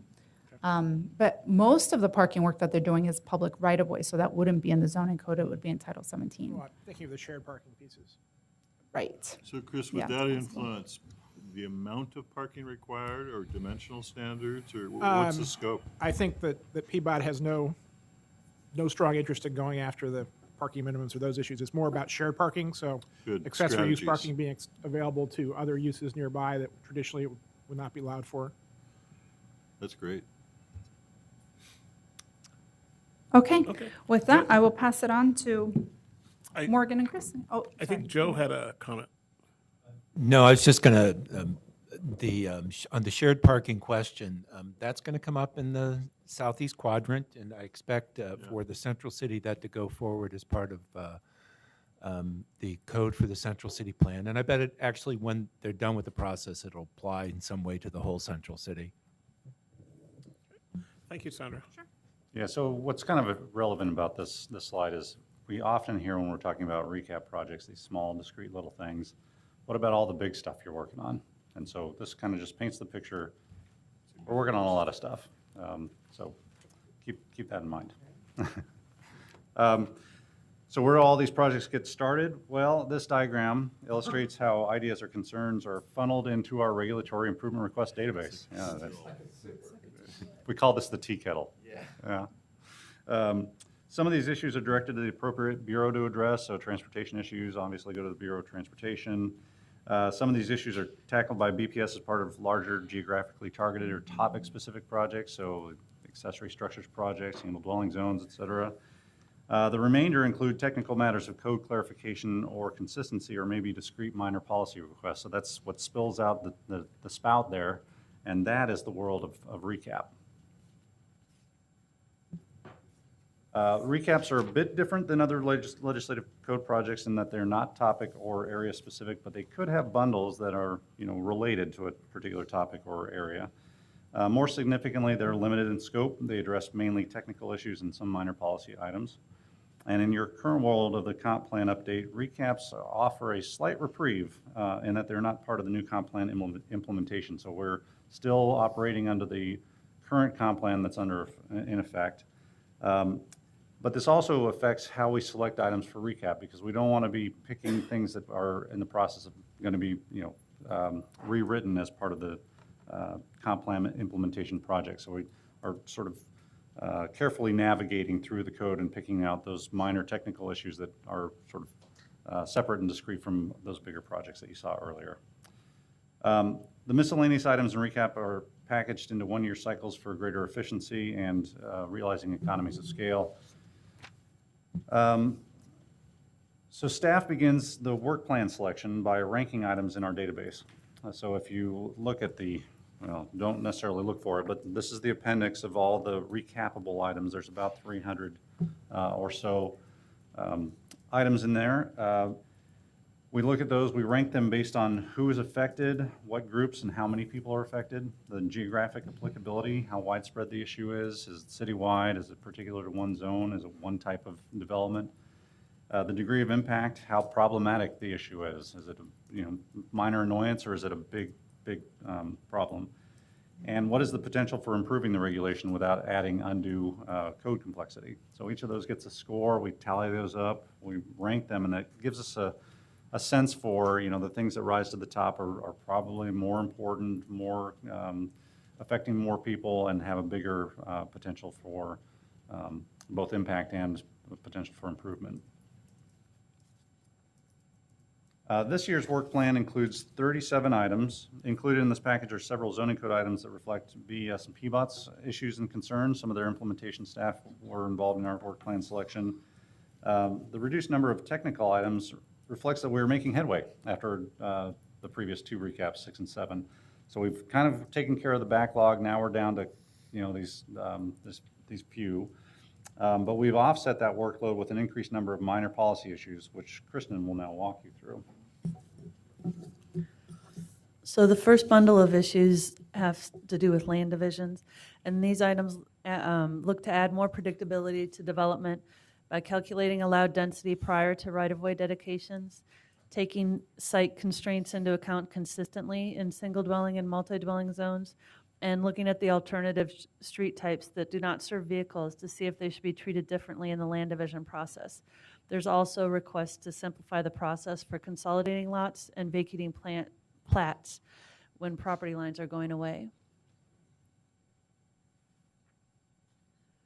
And lot confirmations, they document whether historically platted lots are eligible for development. The city's been processing lot confirmations at first informally and now more formally without an administrative process in the code. It's not clear which development standards apply when these lots are confirmed for new development, and the timing and degree of public works requirements are also not clear. For cell facilities, the federal government recently changed the ability of local jurisdictions to weigh in on cell facility co-locations, and zoning code changes are needed to bring our code into alignment with the new rules. Are we behind the issue on this whole idea of cell towers and Google and all the things we hear that could come that will kind of supersede anything we're doing here around that code? Isn't that true? You may be having a little bit of a flashback, because in Recap 6 we did a package to look at some minor amendments to align with some other, basically the section 6409. What happened since that time is the Federal Communications Commission adopted some rules that added definitions and refined process and basically told local governments what their review authority was. So we went half the distance, not knowing that the FCC was going to roll out some new rules just subsequent to that. Well, I think we knew that they were coming, they weren't ready at the same time. So this is kind of finishing that work to make sure that our zoning code is now consistent with what the federal requirements allow us to regulate, which is much more limited than we were regulating in the past. And there's two other items that didn't readily fit into bundles. One is signs in historic districts. Currently, the zoning code requires all signs in historic districts to be approved through historic resource review regardless of size. This request would explore if small signs might be allowed on buildings that are not historic landmarks. And the second one, developments being proposed with limited off-street parking. When a loading space requirement is triggered, it's difficult to design the space to allow the vehicles to turn around on site, to enter and leave in a forward motion. This request would look at whether there are circumstances where vehicles can back out of loading spaces as they're allowed to do in Central City. So the 25 remaining technical items do not affect adopted policy and do not require significant additional resources, so therefore they're added automatically. This is an interesting new foray for us. There are 10 new items that are related to the city's new tree code to address implementation issues that have risen over the past few months as they've implemented the new tree code.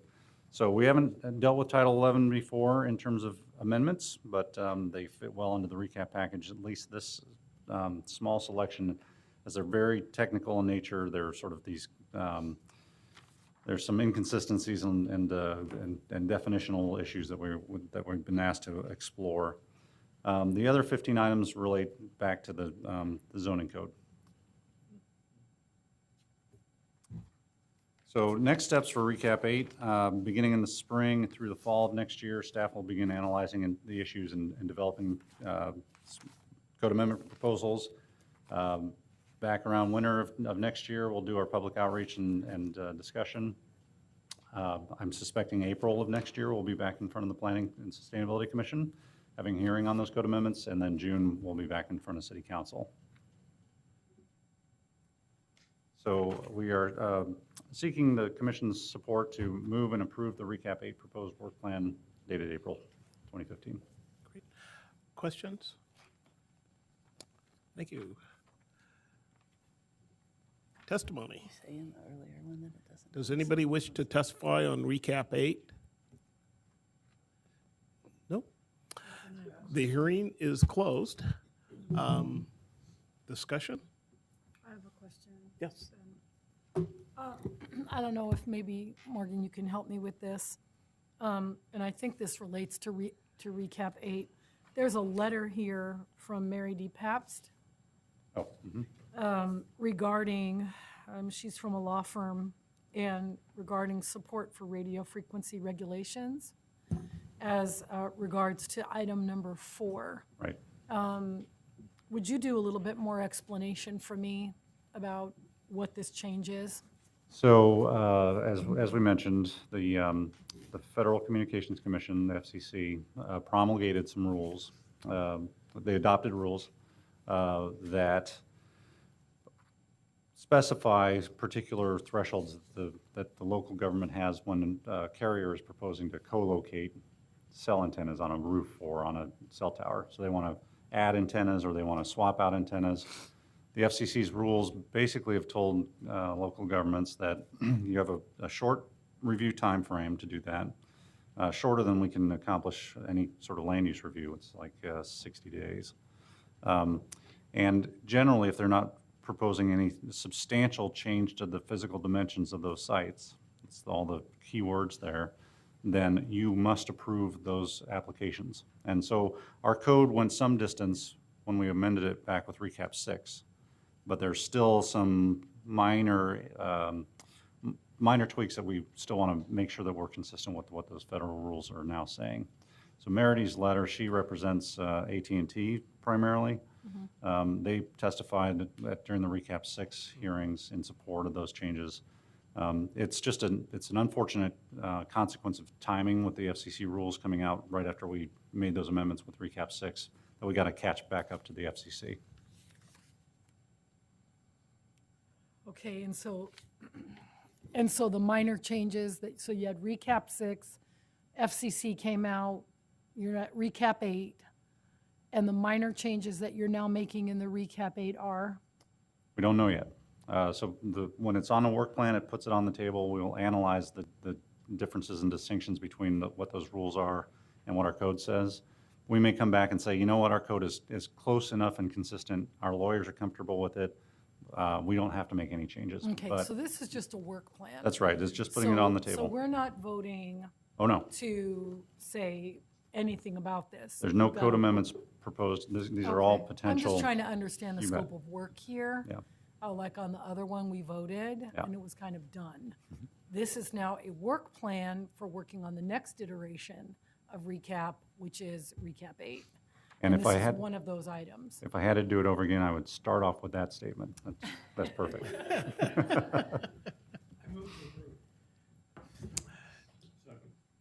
Second, moved and second discussion? Oh, no, is there a motion on the table? I move to approve Recap 8 work plan. I second. Second. Julie, vote. Ray? Yes. Yes. Oxman? Yes. Yes. Yes. Yes. Thank you, everyone. Thank you. Next item, economic opportunity analysis. This is again a hearing and recommendation. If you wish to testify, please fill out a testimony card and provide it to Julie.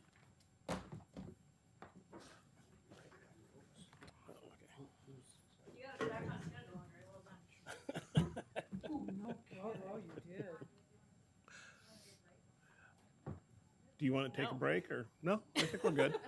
Are we ahead of? Going right on We're time. on time. We're on time. So Tom? Yes. We can get going. Okay, this is part of the comprehensive plan update and the periodic review. This is technically part of task 2, the background reports that support the goals and policies and MAP recommendations. If you recall, we went through this process back in 2012.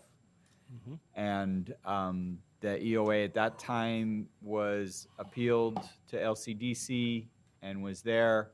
There were enough changes in the interim and updates to the Metro job forecast that we elected to pull it back for revisions. And now we have the revised EOA before you.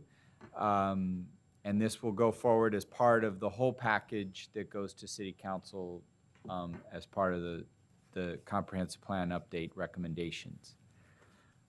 Just a reminder that the EOA, the Economic Opportunity Analysis, there's 4 main sections or reports in your packet. The first one is just a big extensive overview of recent development trends, market trends, how jobs are changing in Portland.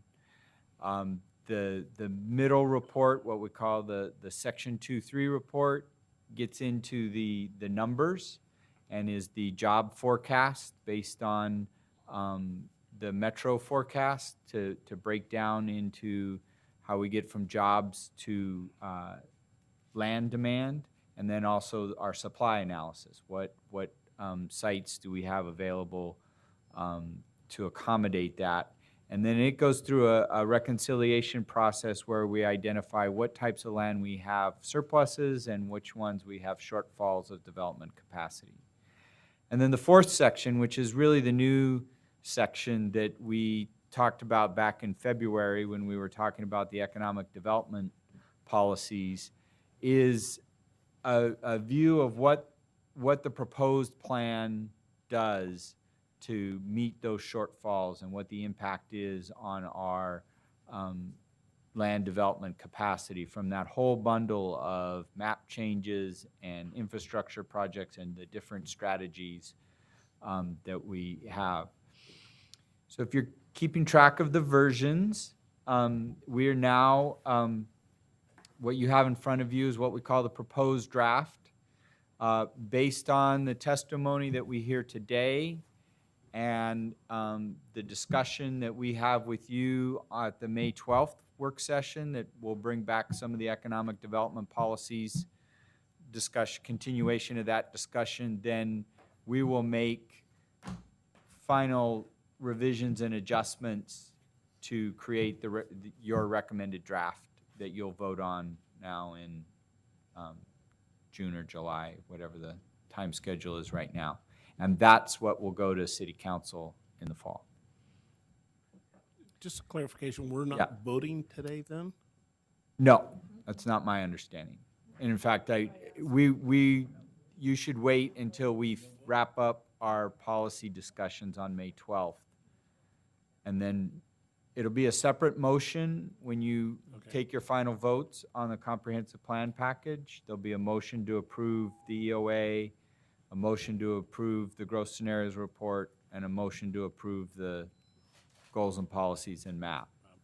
But And Are we taking testimony today? are we're we taking testimony today. So are we closing the hearing? I suggest that you close the hearing today. Okay. And then we will use between now and May 12th to respond to that testimony and any other questions you have today.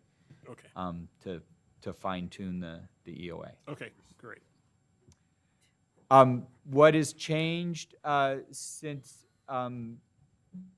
the January version are just three things. The biggest one is that we have incorporated the draft recommendations from the Southeast Quadrant Plan to add 123 acres of development capacity. The Central East Side essentially was one of our areas that we had a shortfall.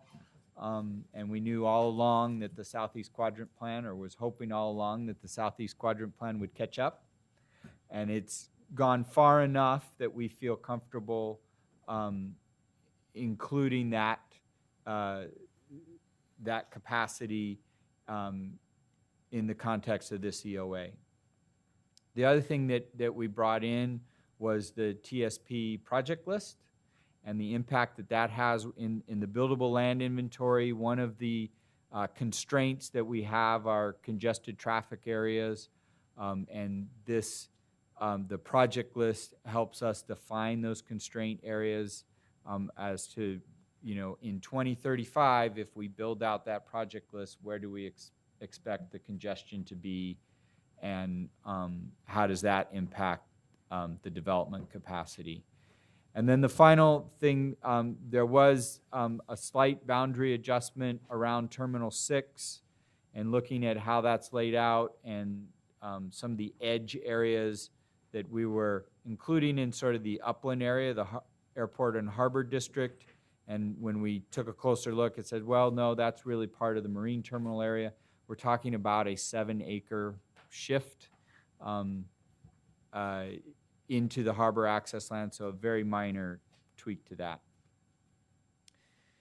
Just a reminder, the way we approach this and look at this is what we call geographies, different geographies across the city that are grouped together and identify common employment types and that share similar building characteristics. So, we have this gray area is what we call the harbor and airport districts. Similar types of industrial uses are found, and that they are slightly different than the brown area, which is what we call the harbor access lands.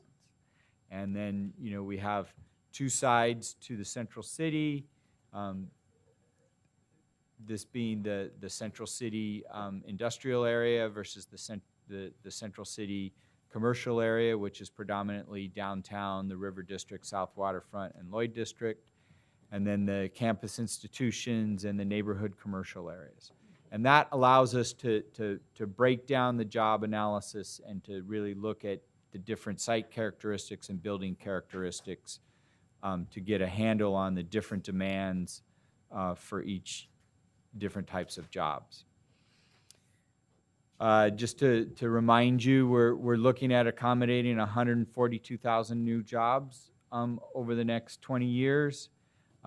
That's about a 1.3% growth rate.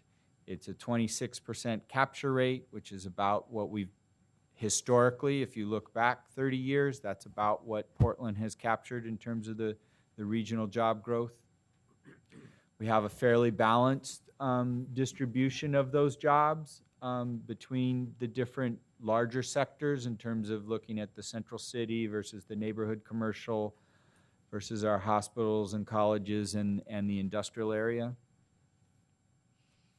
In addition to the job demand, we're including demand for traded sector facilities that are based more on the cargo throughput as opposed to the job growth. And so we wind up, when we look at all of that, with about 3,000 acres of demand for employment land, and then we balance that with the buildable land inventory. And we go through a process to identify vacant land and land likely to redevelop. We discount that for physical constraints and infrastructure constraints and regulatory constraints. And then especially on the mixed use, commercial mixed use side of things in our neighborhood commercial districts, we discount it for market factors. We're not expecting to get 5 to 10 story office buildings in Gateway anytime soon. So we have tamped down on that capacity in our analysis.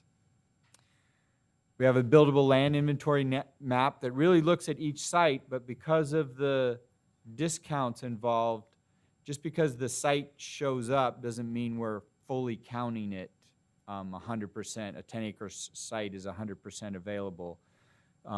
A lot of these sites are constrained, whether it's due to brownfields or infrastructure or transportation, that helps us get a better handle on what the real development capacity is for those sites. So where we've wound up in the end right now is we have surplus capacity available across the city. We have what I would characterize as plenty of capacity available in the central city, lots of capacity in our neighborhood commercial districts. The proposed campus institution map designations and rezoning that will come to you as part of Task 5 creates a lot of capacity to fill that shortfall. And what I'll get into next, a series of industrial land strategies create for us a slight surplus of capacity across all of those industrial districts. But I'll get into the details of that in just a moment. We have, to get to that slight surplus capacity, we have really 4 main strategies that we're looking at. The industrial land retention strategy is one where we want to clamp down on conversions, restrict rezonings, restrict retail development even more than we already do in our industrial sanctuaries. The next strategy is around brownfield redevelopment. You know, we already have a base assumption that about 40% of our brownfields will redevelop based on past market experience. And we have put into place a policy framework and sort of future program intent to boost that rate from 40% to 60% redevelopment. And we think that that's a reasonable estimate to get to it. And when we settled on that 60% redevelopment rate, we were really looking at the degree of contamination and the cost, the cleanup costs involved. And that if you start to get more above that 60% level, start to reach for 70 or 80%, the cleanup costs really become out of reach in terms of for what we can see might be doable in terms of public incentives and subsidies to achieve that 60% level. Industrial land intensification is really focused on growing our existing businesses and doing that through increased freight infrastructure investments, which show up in the TSP project list. And that translates into an assumption that 15% of the industrial jobs will occur in existing businesses on an existing developed sites. So an existing business will grow its business, grow its throughput, become more efficient to take advantage of those freight infrastructure, grow the jobs on their existing sites by doing incremental expansion and efficiencies on their existing site and not need to consume land. That's 15% of the jobs in the industrial areas. And the last major strategy has to do with the two private golf courses out by the airport, Broadmoor and Riverside, and assuming that they will, over the next 20 years, go through a conversion and a split similar to what has happened on the Colwood site that's out in that area, that will result in some of the land going for industrial development and the natural resource areas that are currently protected by a C zone will remain that way for some sort of natural resource function. Yeah. Those words, industrial land retention, are kind of interesting. That means keeping somebody out, right? So you're going to discourage what kind of growth by continuing to hold it as industrial land? We are saying we need to be more disciplined in approving conversions to non-industrial uses. Stuff like Cascade Station and other proposals that come forward to say, hey, I don't want to be industrial anymore. I want to be an office building or retail or whatever. In addition to that, within a certain amount of the demand, right now we allow retail businesses in our industrial sanctuary if they serve the workers. And a certain amount of the future demand in those industrial areas is tied to growing those retail businesses as the industrial area, the workers grow. We're saying no, we're gonna clamp down on that, and that retail demand for that retail is gonna have to be met in our neighborhood commercial areas where we have lots of. So you're kind of forcing the market. Yes. Yeah. And again, is the airport giving up land? Do I understand here? The airport's not giving up land. They're part of the driving the demand for land. Yeah. So since Howard interrupted with a question, during the industrial lands watershed health discussion, which went on for quite some time, and most all of these are consistent with what was discussed, and I think a lot of the recommendations.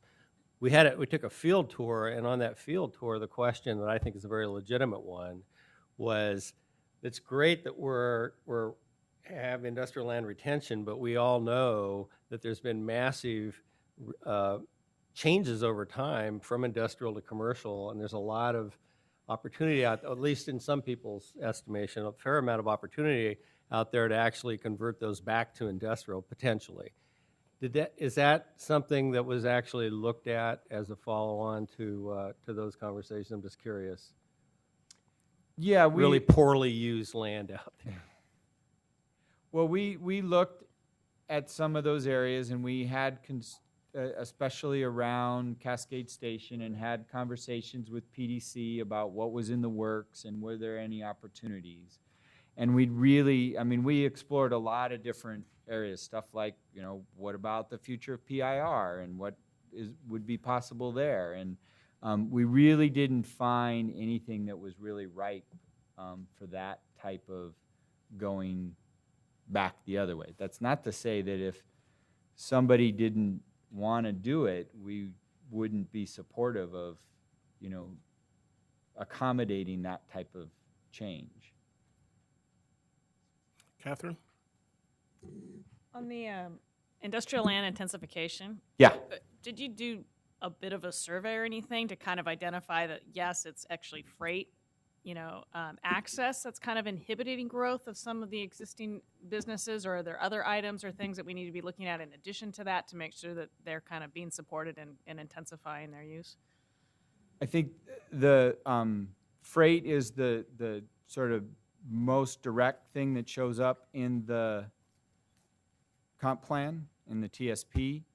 We also included some regulatory climate policies which was the other thing that came out of the business focus groups that appear in section 1 about things like SDCs and development permit review times and other sort of regulatory burden on existing businesses and the ability to sort of grow and want to grow and expand. I think the other thing that we did look at was the development trends in the last business cycle, sort of the 2000 to 2008 period, and how much of that development was occurring on existing built sites. And in some areas, especially sort of the east of the airport in the Columbia corridor, that development was getting up towards 26, 28% of the development activity was already on already built sites. And so we settled on the 15% recommendation is just really as a conservative estimate and an acknowledgement that some of those new jobs are going to go into existing buildings, and that we thought that this was a pretty conservative balance approach that factored in all of those considerations. I guess just in general, I'd be at some point, and I think that seems fine, but is there a way that we as a community can even more so reach out and try to figure out what are the hurdles to intensifying the development on those industrial lands? And I think that's a great start, but I'm sure there's some other items that we haven't thought of yet. And it's part of a continuing conversation. Great. Yeah. One quick question. Yeah, go ahead. So if we get through this process and the EOA ultimately gets appealed to LCDC, what standard is applied to review of our assumptions? Like if we're assuming that airport golf courses are going to flip within the planning horizon, how does LCDC look at that? What do they say? Is it substantial evidence? Is it something else? I forget the magic words off the top of my head, but I think in general it gives deference to the local government in terms of, you know, is it a reasonable assumption, and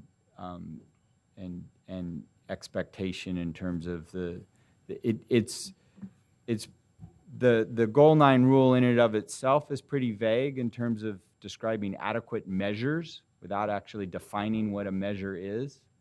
And you'll also hear that around the brownfield redevelopment assumption. You know, without, at least currently, a fully funded program at the city level, a marginally funded program at the state level with other enabling legislation and other programs that we could use for that purpose. Again, is it reasonable to assume that we could develop a pretty robust redevelopment program utilizing those tools? They're not all in place today as we speak, but what is a reasonable future measure and assumption? Mike? Yeah, it was in some of the written material we got, it was asserted that of the vacant industrial land, there was a overstatement in terms of the constraints on that land. What's your response to that? I don't remember what the percentages were. Yeah, I think from Portland Audubon in particular, they were talking about the regulatory constraint of some of the E zones and the greenway zones might be overstated. I think in terms of that, the way the constraints all overlap on each other, so you have the E zone constraint, and you have the brown fields, and you have transportation infrastructure. When we factor all of those in, just removing one constraint or adjusting that discount is not going to result in a huge swing, because we took that base constraint, and if you had another one on top of that, that was another, you know, rather than the full count, we counted it at 20%, and then if you had a third constraint in place, that was another 10%. So you have industrial land capacity, especially in the harbor access area, where you're getting 75 to 80% of the capacity is constrained. So just tweaking that one assumption with all those other factors in there isn't going to release a huge amount of capacity. Gary? Conversely, though, could there be some geographically focused strategies to say, hey, let's take a look at this chunk of land that has multiple constraints, and is there anything we can do to get this chunk of land back in play? Right, and that's what we've, that's difficult to do at a comprehensive plan level, but it's certainly something that we've looked at, especially for some big opportunity sites. In the harbor access land discussion, we talk about the Time Oil site as being one that has both brownfield constraints as well as transportation constraints, and there's a TSP project either going forward right now or certainly high on the list to help reduce some of that. So yeah, we know of some sites out there, but we haven't gone so far at this level of detail to sort of really unfold all that and assume all of that away. But there are some strategic freight investments that are focused at some of that.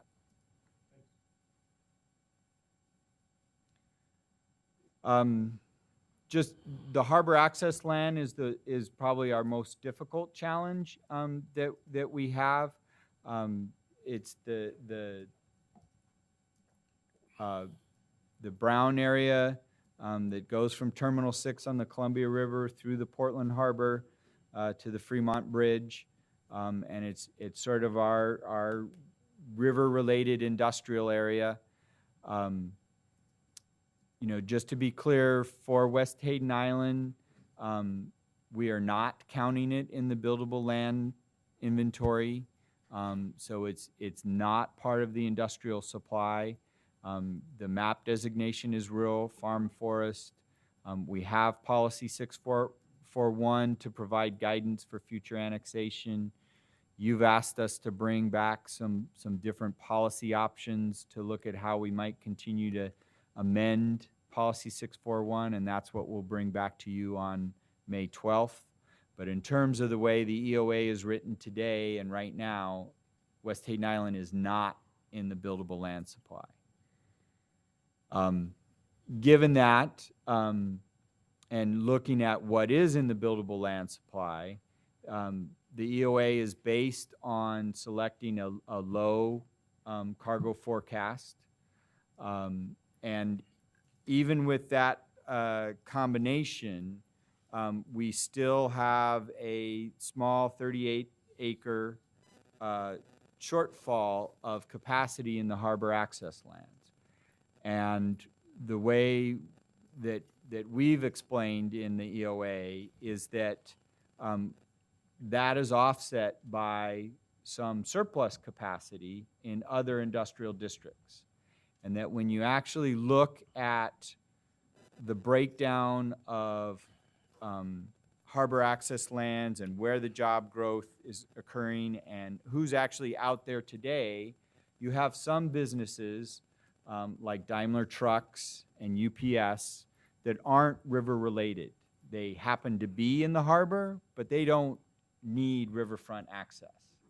And we're saying that some of that job growth that is attributed to those businesses doesn't need that river access, doesn't need that location advantage, and that as, you know, given the tight land supply and constraints, some of that job growth can easily be accommodated across the street in upland areas that do have some capacity, that are close by and are still industrial jobs and still in the larger industrial district, but aren't dependent on that river access.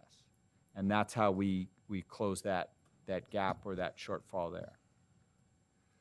So it seems to me in selecting the low commodity forecast, you know, we've got written testimony disputing whether that's a good idea or not. I'm sure we're going to hear some testimony about that tonight. I want to reframe the question a little bit. You know, we have a limited commodity of riverfront land, and you know, this commission has not been terribly enthusiastic about taking West Hayden Island to expand that. But you know, if we assume it's constrained, do we then need to think about policies that help us allocate how that gets used to the highest and best uses? And I'm thinking specifically about what the metrics are by which we're measuring. I mean, jobs per acre is one that we've talked about. We've had people tell us that that's not a very good measure. I think in the EOA, you mentioned value added as potentially a measure. Have we looked at systematically using value added to assess how the waterfront lands, the harbor lands are used? And I'm thinking specifically of, you know, the commodity forecasts, you know, helping move a pile of potash from Canada to Asia may not have a lot of value added for the city of Portland. There are other activities that may, you know, particularly that help export things that are created here, may have a lot more value added. And, you know, I, for one, would love to have a much more nuanced conversation about what we're doing to help the economy as opposed to just moving atoms around, right? So is that kind of analysis anywhere in our near future? It can be. It's not in here today, but it's certainly something that we can look at, and I would expect. I mean, the port is probably more qualified to talk about that and what those trends are, and where that demand is, and what is needed to support the sort of either the regional or the Oregon economy, and it is a mix of commodity flows, and that's really what, in going into the cargo forecast, it is it's not just the overall volume, but it's how does that volume break out into 8 to 10 different commodity types. Oh, geez. Howard? Well, Yeah. I just want to, I want to support what Chris said. I think it's proactive thinking and looking at things in new rather than, specific ways. It's a good idea. Good idea. Kat? On your comment regarding businesses that are located again along the river, such as Daimler's a great example. Do we have policy in place right now that kind of speaks to encouraging the relocation potentially of those businesses? And if not, should we consider that? For example, Daimler's actually expanding, and they're not, you know, so they're kind of out of the talk for probably the next 30 years. But there might be other businesses, and instead of allowing or encouraging or promoting that expansion, maybe we need to encourage a move away. Yeah.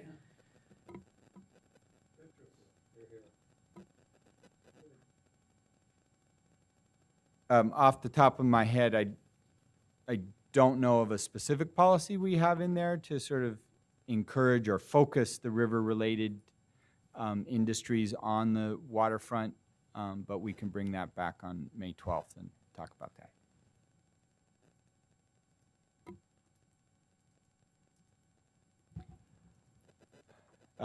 I've already talked about the different industrial land strategies. And so I think I will leave it at that. This is just a map. The gray areas are what we call the prime industrial areas. It's the harbor, the airport, Columbia Corridor, Brooklyn Yards, and that's really what where we're focused on in terms of the real heavy lift when it comes to our industrial job base.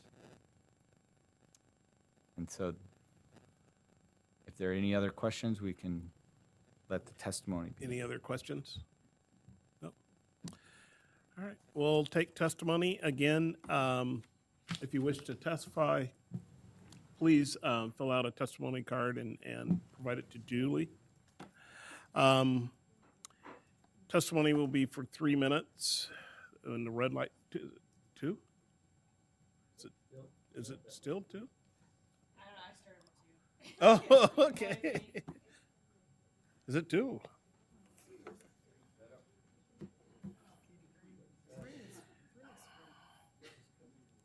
All right.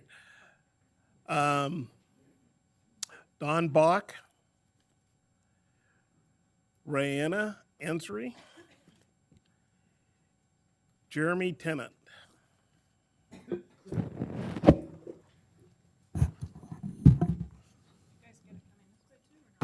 Don? Ron, you want to get started? Sure, thank you. I'm here to talk about trails. You're going to get a policy coming to you which has had no public input in the next few days. And the reason I'm here is because there's some things that need to be said, and you're not going to get any input. So you're going to get 2 minutes on trails and the whole process you're looking at. A policy's coming forward that's important. I've got it in a written document here. You can look at it at your leisure. Mike asked that I clarify earlier comments about things. That's written in the written document as well. I'm not going to take time to talk about that. For the issue that I want to talk about is, first of all, we need to include the trails, urban trails, regional trails, pedestrian, as well as the multimodal trails in the overlays so we can see where they are. We've had cases where we've built a trail and developments come along, allowed housing to come in, and the trail was destroyed. And no provision was made to improve or even retain what was there. That's got to stop. And the way we do that is make sure that trails are identified as the, quote, stars, as I understand the system, in the process. The second thing is we have a law passed that allows speed limits to be set 20 miles an hour for, quote, neighborhood greenways, which, as applied in the city of Portland, despite what we were told when we were supporting this law change, is not being applied to pedestrian trails that are on streets with no sidewalks. Pedestrians, I think, are a little more danger than the bicyclists, and yet we haven't got that. So we need to, I would ask you guys to put this together and to make sure that we do that in the future. The third point I want to make is require the city to retain and maintain our existing trail system. And we've got a lot of trails out there, and they're refusing at this point. I should back up. Back when the urban trail plan was adopted, we had a budget item of about $5,000 to $10,000 a year up until 2007. At that point, funding has stopped because we stopped doing any work because of the liability issues, which now have been resolved with the new state law. And it's important that these trails be maintained, and it can be done economically and simply if they partner with us. The fourth point I want to make is that you encourage the city to develop partnerships with nonprofits such as Southwest Trails so we can effectively maintain these things in a very efficient manner. And the final point, I sent you a note about default street vacations. I'd really ask you to look at that because I think this is a real travesty. We need to have public process. If PBOT can basically say you can have a fence that basically takes half the right of way with no public input, no process, it is equivalent of a default street vacation with no process and no fees, and they don't even pay taxes on the land that they get. So there's a great deal of problem there. It needs to be addressed. Thank you very much. Thank you. Good evening, Chair Ba, Commissioners. Rehana Ansari with the Portland Business Alliance. Thank you for the opportunity to comment on the updated economic opportunities analysis. As we stated in an earlier letter to the Commission, we're concerned about a number of the assumptions that Tom just reviewed with you.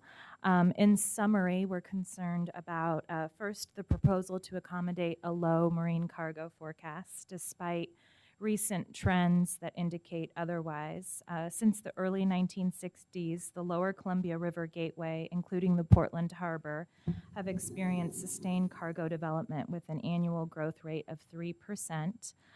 Recent commodity forecasts show continued growth at that same level, 3%, yet the revised EOA projects an annual growth of half of that at 1.3%. The low marine cargo forecast is not justified by recent market trends, nor is it consistent with plans that this body and/or Portland City Council have previously adopted, including the city's economic development strategy, Portland Plan, the We Build Green Cities initiative, and the Greater Portland Export Plan. These plans all aim to promote our traded sector economy, and yet the EOA assumes a low marine cargo forecast. As we've shown in our in our value of jobs reports, 90% of Oregon's exporters are small and medium-sized businesses, and export-related jobs pay on average 18% more than non-exporting jobs across sectors. In particular, the production of traded sector goods is still the backbone of Portland Metro's traded sector employment. Manufacturing jobs are also found to provide higher wages and better benefits than non-manufacturing jobs, especially for communities of color and those with less than a four-year college degree. A low marine cargo forecast does not support middle-income job growth or our city's equity goals. Second, the revised EOA assumes that 60% of brownfields will convert over the next 20 years. This is dependent in large part on the ability of the Oregon legislature to enact and fund legislation and programs. Additionally, brownfields do not often convert to industrial land due to cost burdens and cumbersome regulations associated with their redevelopment. And finally, the EOA relies on golf course conversion. As you heard, golf courses are privately owned, and a property owner must be willing to sell their property. It's our understanding that the only golf course that has expressed a willingness to sell is Coalwood at this time, and that the owners of other golf courses that are being counted in the EOA to help meet industrial land acreage have not confirmed an interest to sell.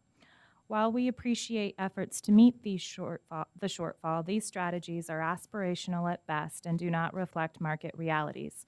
We urge that the EOA and comprehensive plan reflect market realities in an honest attempt to ensure a prosperous and equitable future for our region. Thank you. Thank you. Hello, my name's Jeremy Byron Tennant.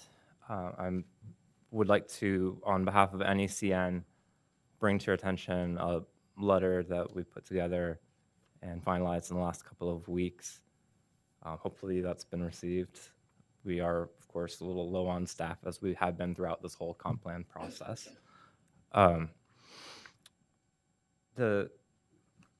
We would like to urge greater than 70% of existing brownfields be redeveloped over the next 20 years. We would like a more ambitious goal there.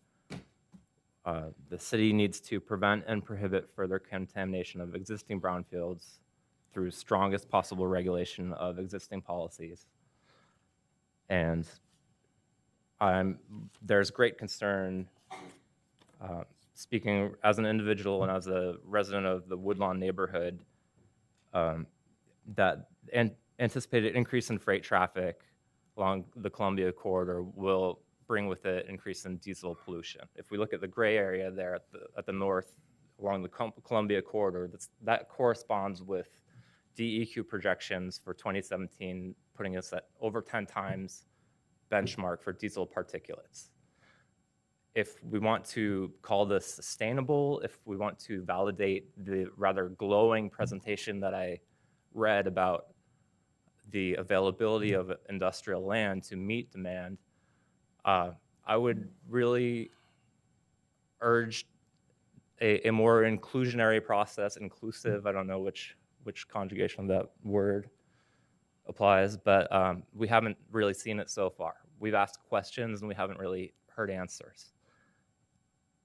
I would go so far as to maybe suggest, with the logic of 50% of high school graduates, or 50% of high school students rather not graduating, 30% not proceeding to college, and then we're providing industrial jobs.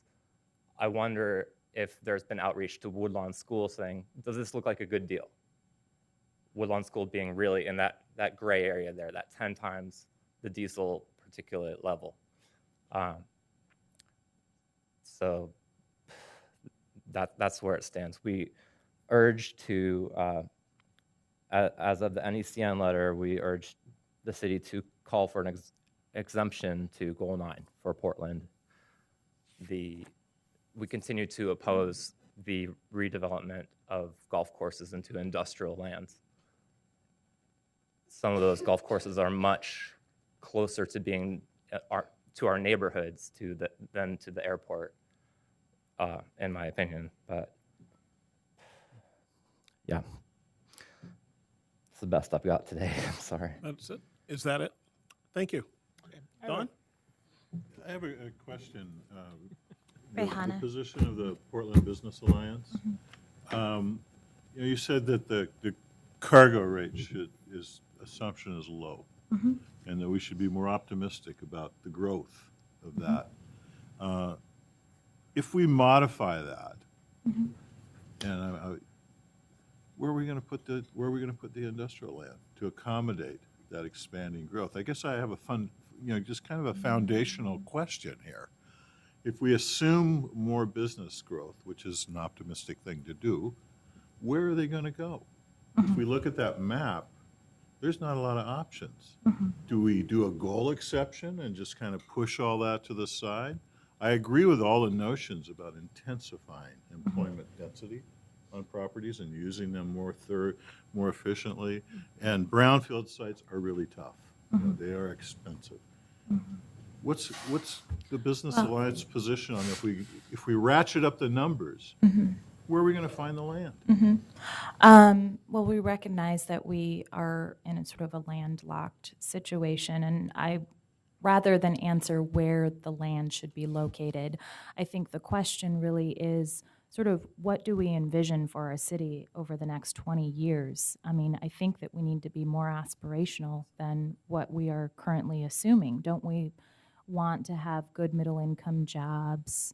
You're tax preaching revenue for the public services that we all want. Choir with me.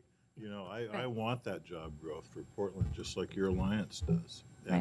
But I'm struggling with the geographic question here about where we do it. Well, perhaps land reassignment will take care of that in this proactive adventure we sent Tom on to reevaluate land. Maybe He's a good it'll adventure. Equal the demand. Yeah.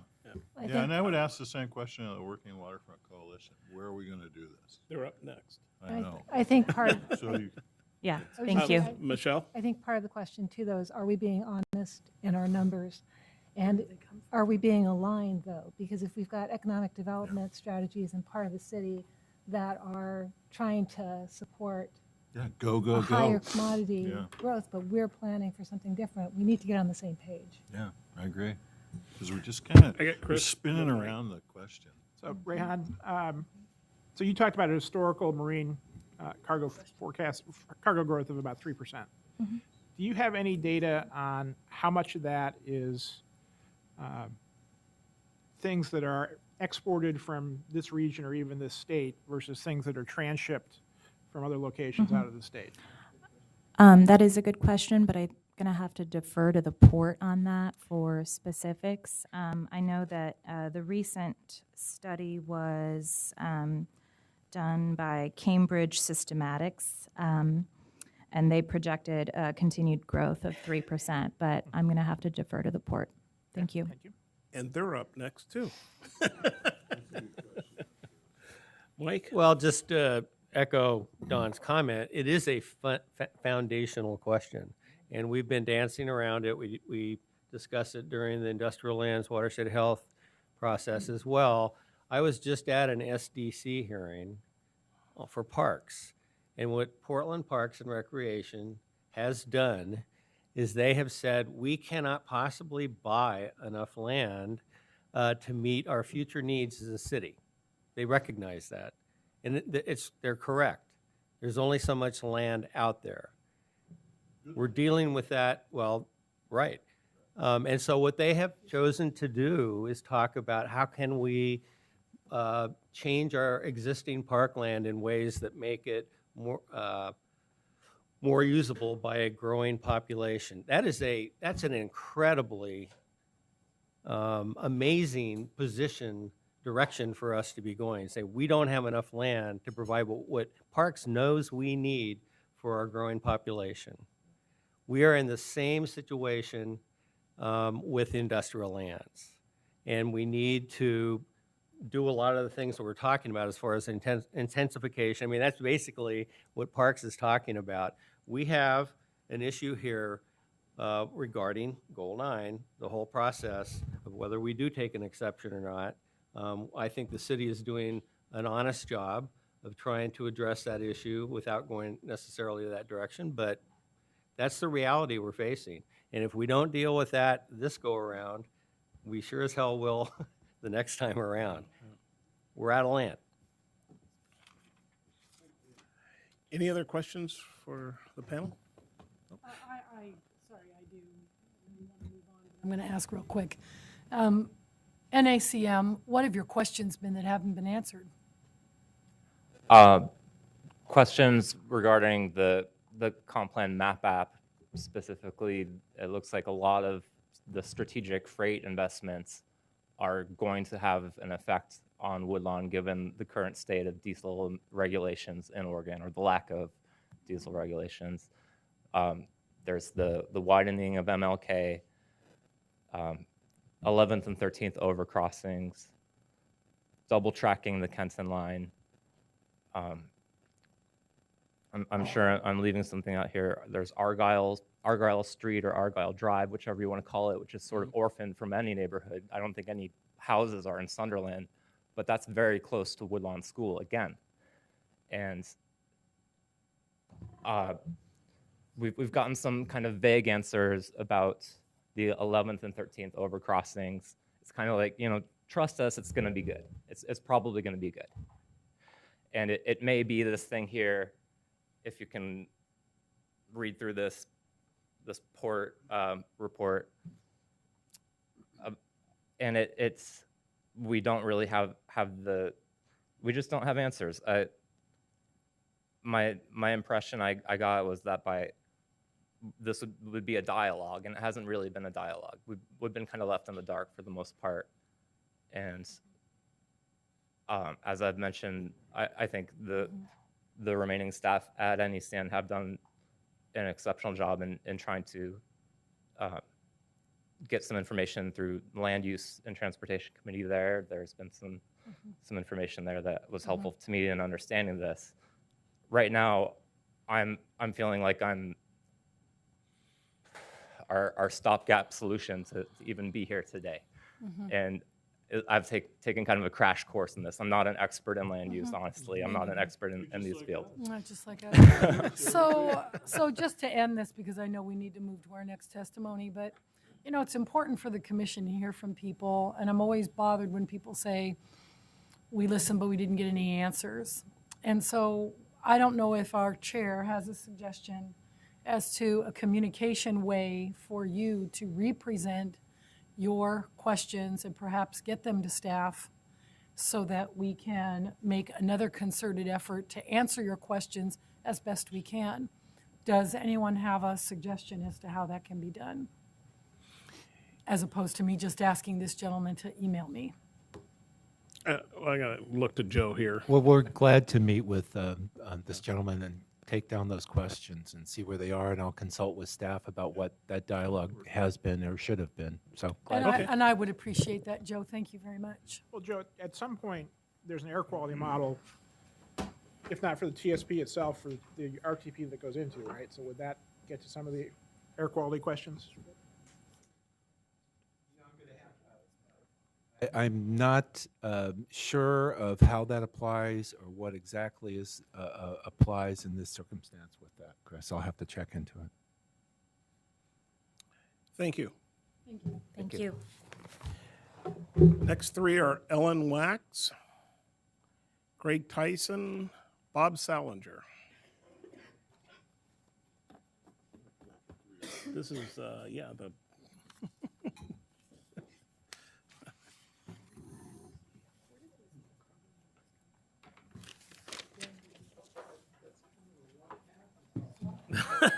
this is Bob.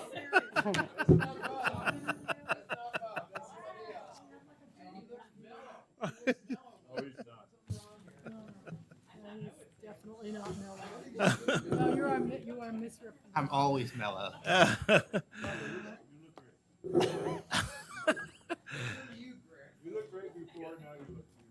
Ellen, you want to get started? Not until someone says, I look great, too. Oh.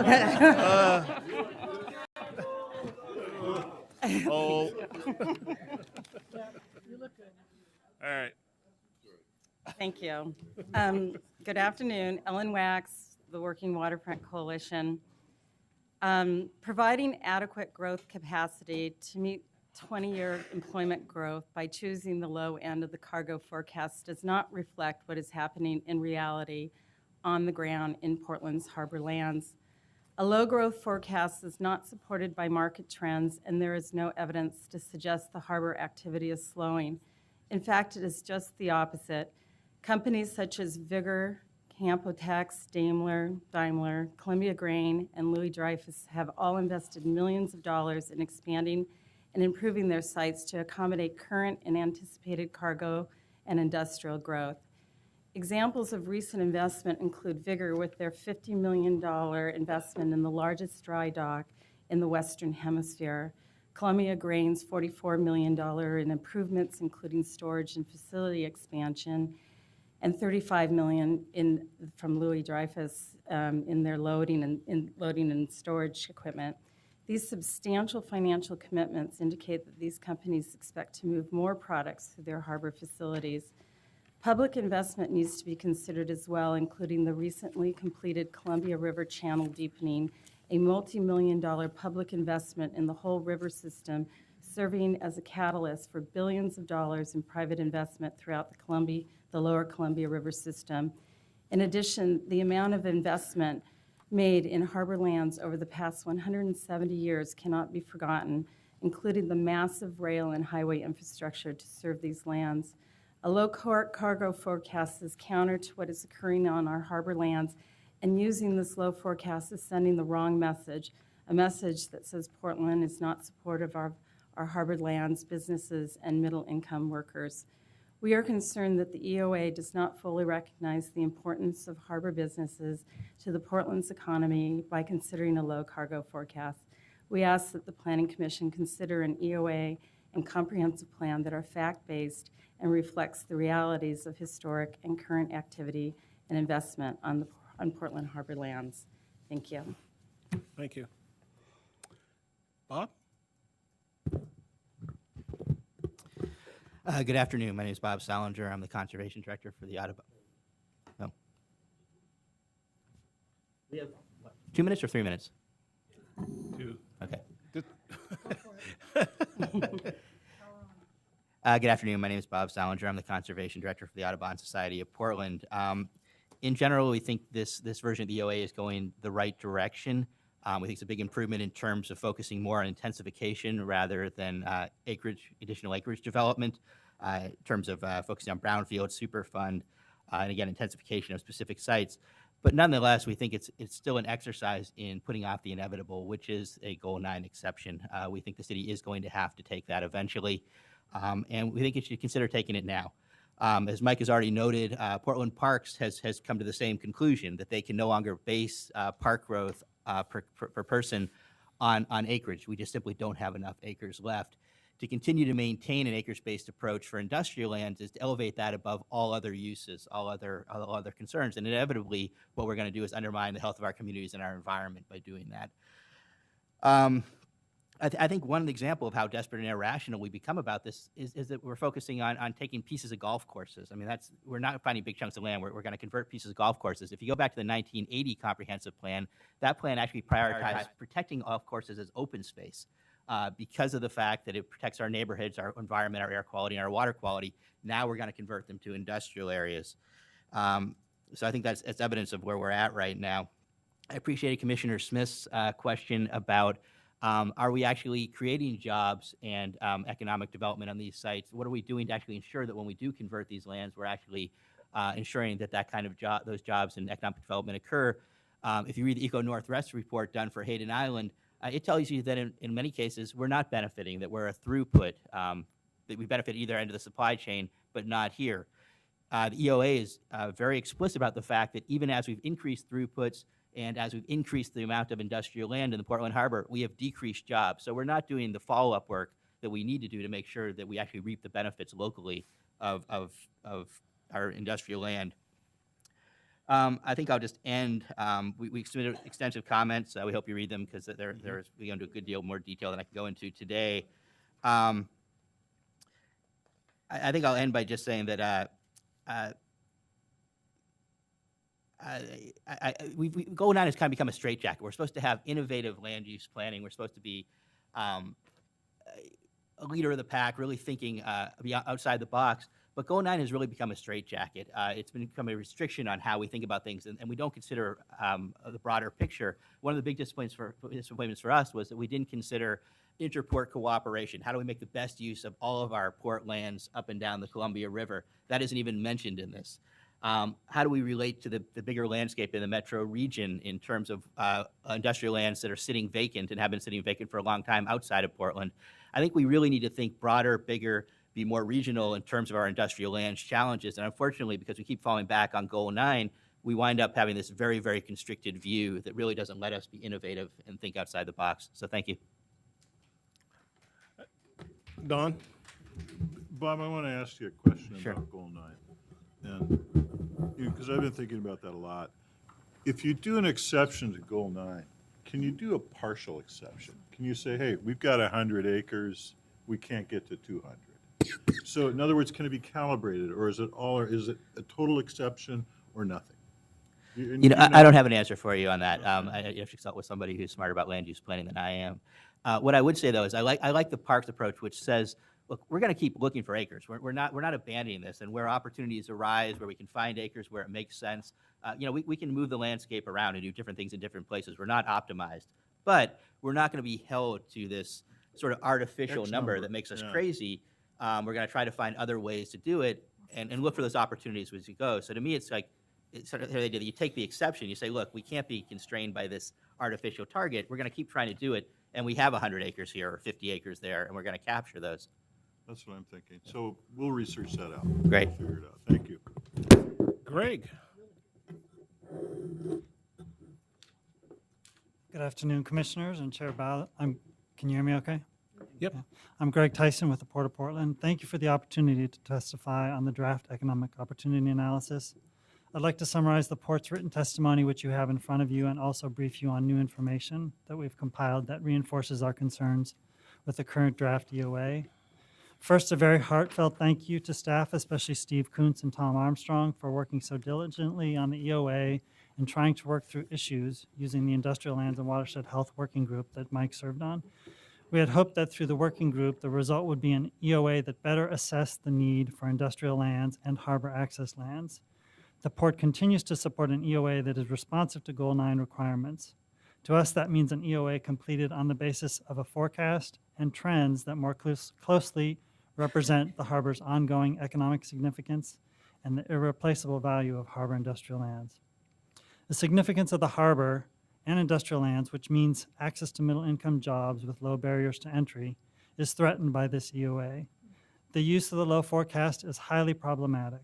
The policy choice to select the low forecast does not consider the negative equity impacts of doing so, and it is disconnected from the reality of the current level of investment occurring in the harbor. As noted in the one-pager distributed to you, since the Columbia River Navigation Channel was deepened in 2010, $489 million in investments in the Portland Harbor, $1.3 billion in the Columbia River port facilities. This investment occurred even as the country struggled to recover from recession and helped Portland meet its traded sector export goals. Selection and implementation of the low-end forecast is inconsistent with 50 years of cargo trends. You've heard this already. The forecast is not aligned with current and anticipated market activity in the Portland Harbor and Columbia River. $4.7 billion in additional investment is planned for Columbia River ports, investment critical to the maritime future of the region and the city. The port will do all it can to avoid what we see as a self-fulfilling prophecy, a low-level forecast that negatively impacts the ability of the city to clean up the harbor and attract harbor business investment. We look forward to continuing to work with the city on an acceptable EOA and on fostering additional investment in the Portland Harbor.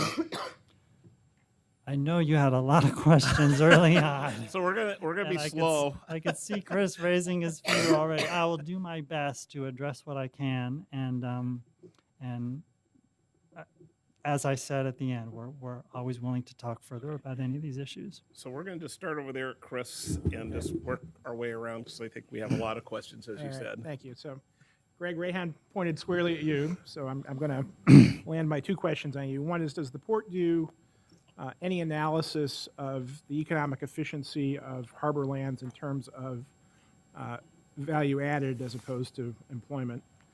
And then second, the historical cargo growth, the question I asked Rahan, how much of that is actual export of goods created here, or I guess import to facilitate local industry, versus just transshipment from things outside the state to other places outside the state. So the second question I can't answer directly. I don't have numbers, and we're happy to get back to you on that. I appreciate that. I think that I guess, Chris, what I hear in some of your questions, I'm going to be a little indirect here, so please bear with me.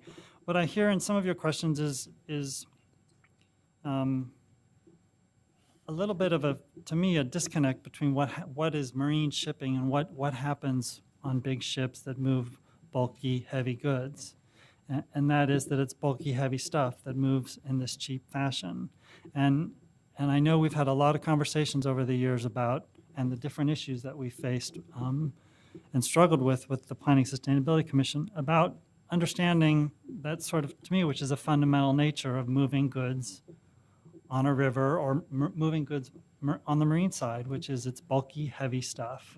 And you've heard a lot about the container traffic and what goes in and out of the port in containers, and that's some of the things I think that Chris, that you are concerned about growing.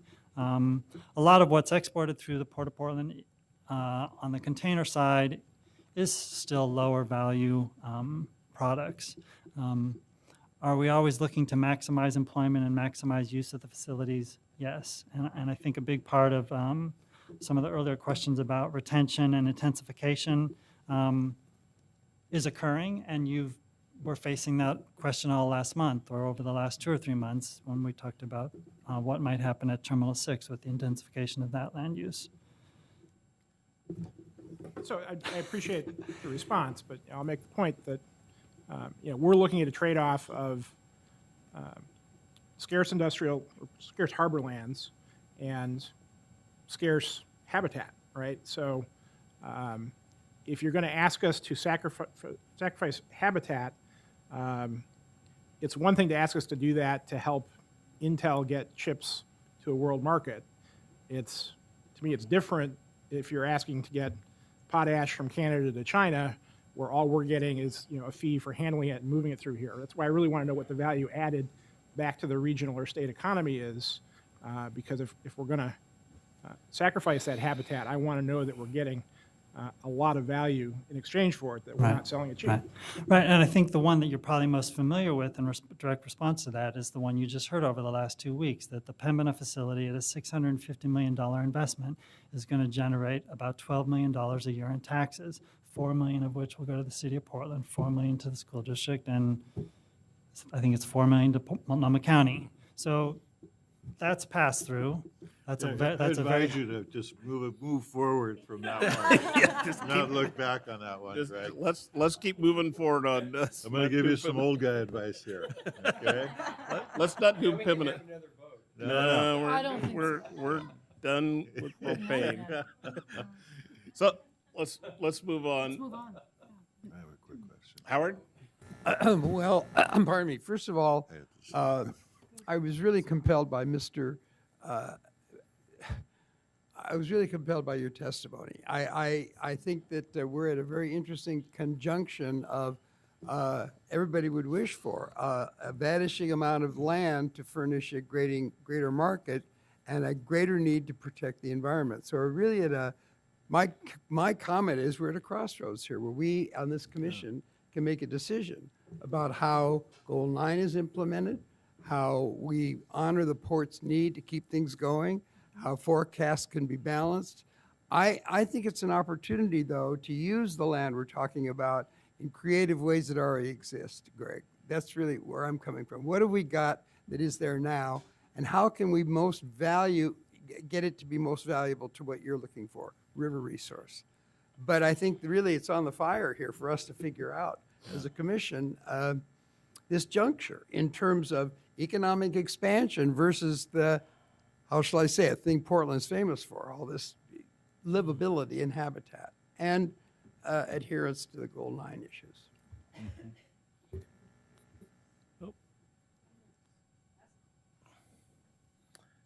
Don? I have just a quick comment, Greg, and maybe a question. This is really a good handout, and thanks for this information about all the activities in these other ports in the Columbia River Basin. But it kind of prompts me to ask this question. Do you talk to these guys? Do you talk to the other ports? Do you all have kind of a forum where you can have dialogue about what different ports are doing, or are you serious competitors and don't really talk at all? I think it's not the last thing you said. Somewhere in between. Yeah, and it's certainly not that we don't talk at all. We have common goals and common initiatives that we are discussing all the time. Those might be channel deepening, or it might be new fee structures on docks. We are talking about these activities. I mean, this material was all gathered for us by Eco Northwest through conversations with these other Yes. ports. Yes.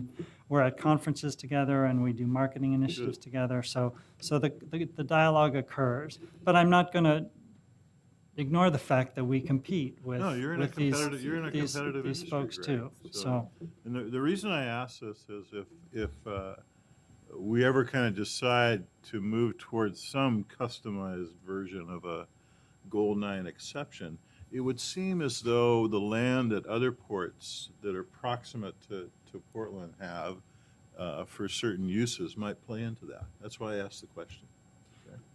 yeah, and I think you need advice from an attorney on going outside the state to meet state land use. No, you know that. yeah, I don't think we wouldn't go to Washington, for God's sakes. But you know, somewhere, you know, I think on the Oregon side there might be something. Take over worth St. Helens, considering. huh? Okay, great, thanks. Sure. Michelle? Thank you. I would just add, with the channel deepening, that was certainly a group effort of ports on both sides of the river in the federal government, making a major investment to deepen the channels so deeper draft ships to get through. And just the continuing concern I have about is valuing the habitat to a large degree, but still having jobs concern. And to the extent we're talking about developing industrial uses somewhere else, we're also talking about people having to travel to jobs and the impacts of that as well. So it's a broader issue. Mike? Well, with regard to jobs and industrial development, I also think we need to be looking, we have a regional economy. And, you know, a decision Metro made, I can't remember how many years ago, you know, needs to be relooked at in the regional context, not just within the city of Portland. I do not feel competent to make a recommendation on whether it's 1.3% growth or 3% growth. I'm not there. I'm assuming that staff, well, I know staff has been working their butts off on this issue, and I'm sure they didn't just pull that percentage out of the air. So at some point, before we make any decisions, I want to hear a little more about the methodology so that we feel comfortable, and I personally feel comfortable with what staff has done, but I'd like to know what the methodology was before I make any pronouncements. Karen? I just wanted to amen Mike. That was exactly the question I had was, there's too big of a controversy over the discrepancy between the 1.3 and the 3, and it seems to be a really big issue here.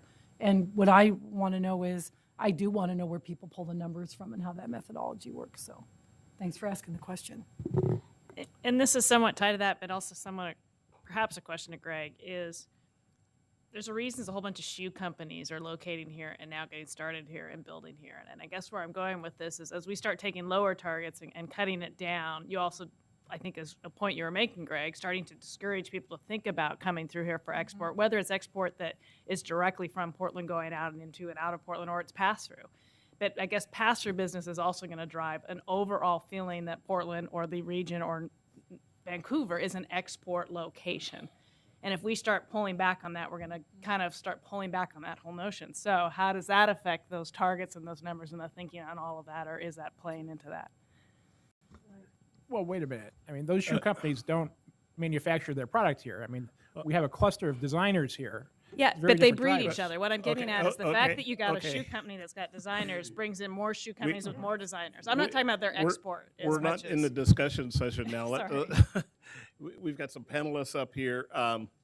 Sorry. Why are we talk? I actually do have a question, a couple of questions, not comments. there's kind of an elephant in the room. The port just put out a strategic plan, and in that strategic plan, they said one of the impediments to their growth is the city of Portland. If I'm characterizing that right. That's a big paraphrase, Andre. Yeah, and I'm not sure it says that exactly. Not exactly, but reading between the lines, it basically says that there needs to be an agreement about growth. And it seems to me that this idea of low, whether you're low or high or the number, is part of that impediment.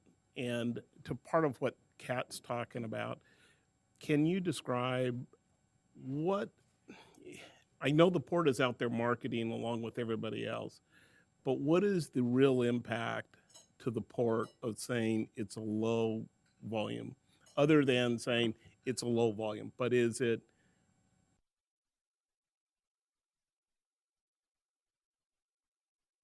commodity growth and saying you're not able to accommodate it, or is it, I mean, what is the specific issue that causes port pain other than it's uncomfortable? I think it's sort of a cascading effect on policies that might play out if we accept the low number.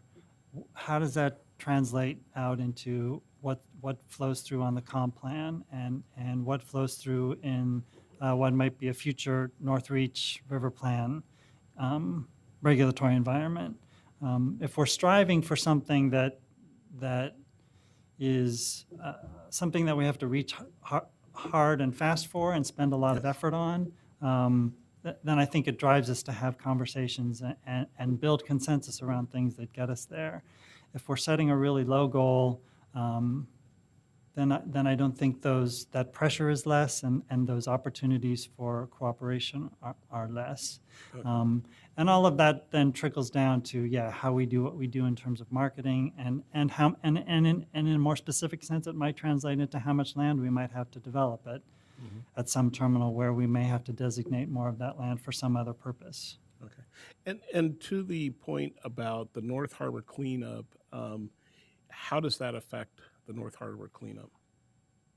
I think the more activity there is in this harbor, and Andre, you've heard me say this before, the more activity there is in the harbor, the more dollars there are that flow through the harbor, the more attention there is on the harbor, the more likely and the sooner things are going to get cleaned up. There's an economic financial connection there that I think plays out in cleaning up the harbor, and I guess also in relation to the brownfield goals, that there's impediments there that cleanup is related to, and if we're going to meet this 60% goal, then it will take harbor cleanup in conjunction with that, which isn't even included in the cost of the 60% brownfield cleanup.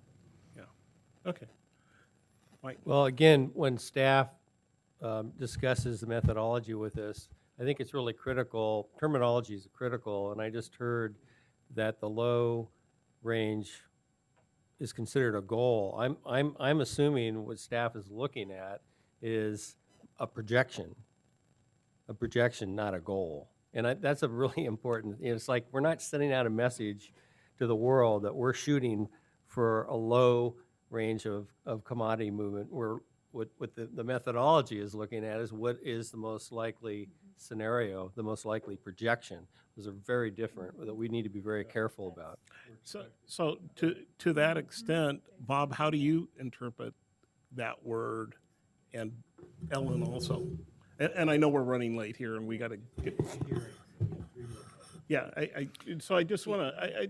I think this is important about whether or not is it a goal? Do you see it as a goal for or is it a projection? I interpret it as a projection, and one of the things that concerns me is that you just heard that if you have the higher projection, it drives things like it pushes back on things like the river plan, it pushes back on environmental protection. It allows that's exactly what we're concerned about. If you set the higher projection, suddenly you can't do the environmental regulations. Suddenly you're eating up golf courses. Suddenly you're not protecting access to the river. If you set the projection really high, The balance is that you undo these other things that also matter to the community. But we saw it as a projection. Well, I guess I think of it as a projection, but it's, what I guess I'm concerned about the potential impacts of future plans based on setting a low cargo forecast, and that also that we're sending a message. I continue to go back to that, is that, this is a policy choice, a discretionary choice, sorry. And we're saying that there's a deficit at a low cargo, and there's a deficit at a mid-range. And I just like the idea that we could push ourselves to figure out how to achieve solving that deficit at the mid-range. Okay. Thank you very much. I appreciate your patience.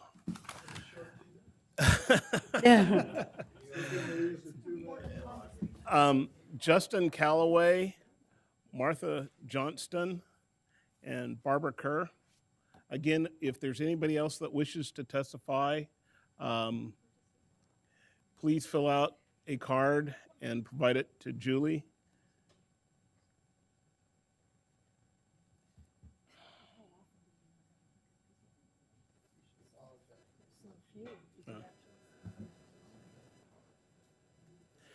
I want to just apologize for our last three.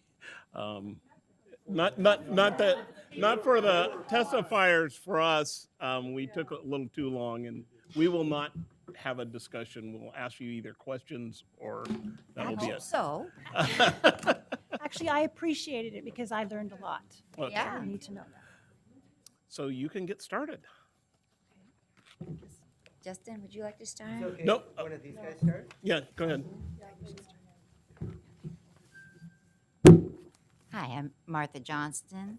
I live in the East Columbia neighborhood, and I'm the land use chair and also the representative to the North Portland neighborhood land use Can you group. please move the microphone closer to your you?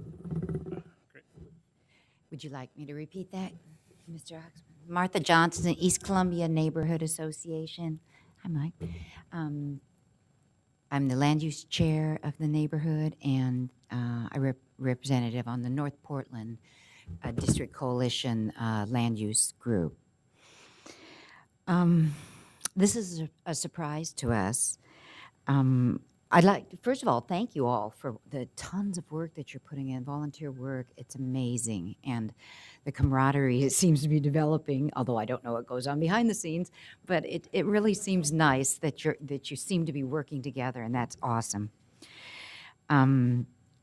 This is actually a request by the East Columbia Neighborhood Land Use Committee to delay the time for comments by at least several weeks to allow time for a review of these documents to go out through the PDX neighborhood coalitions as to and so as to affect neighborhood association with sincere outreach. We found out about this yesterday.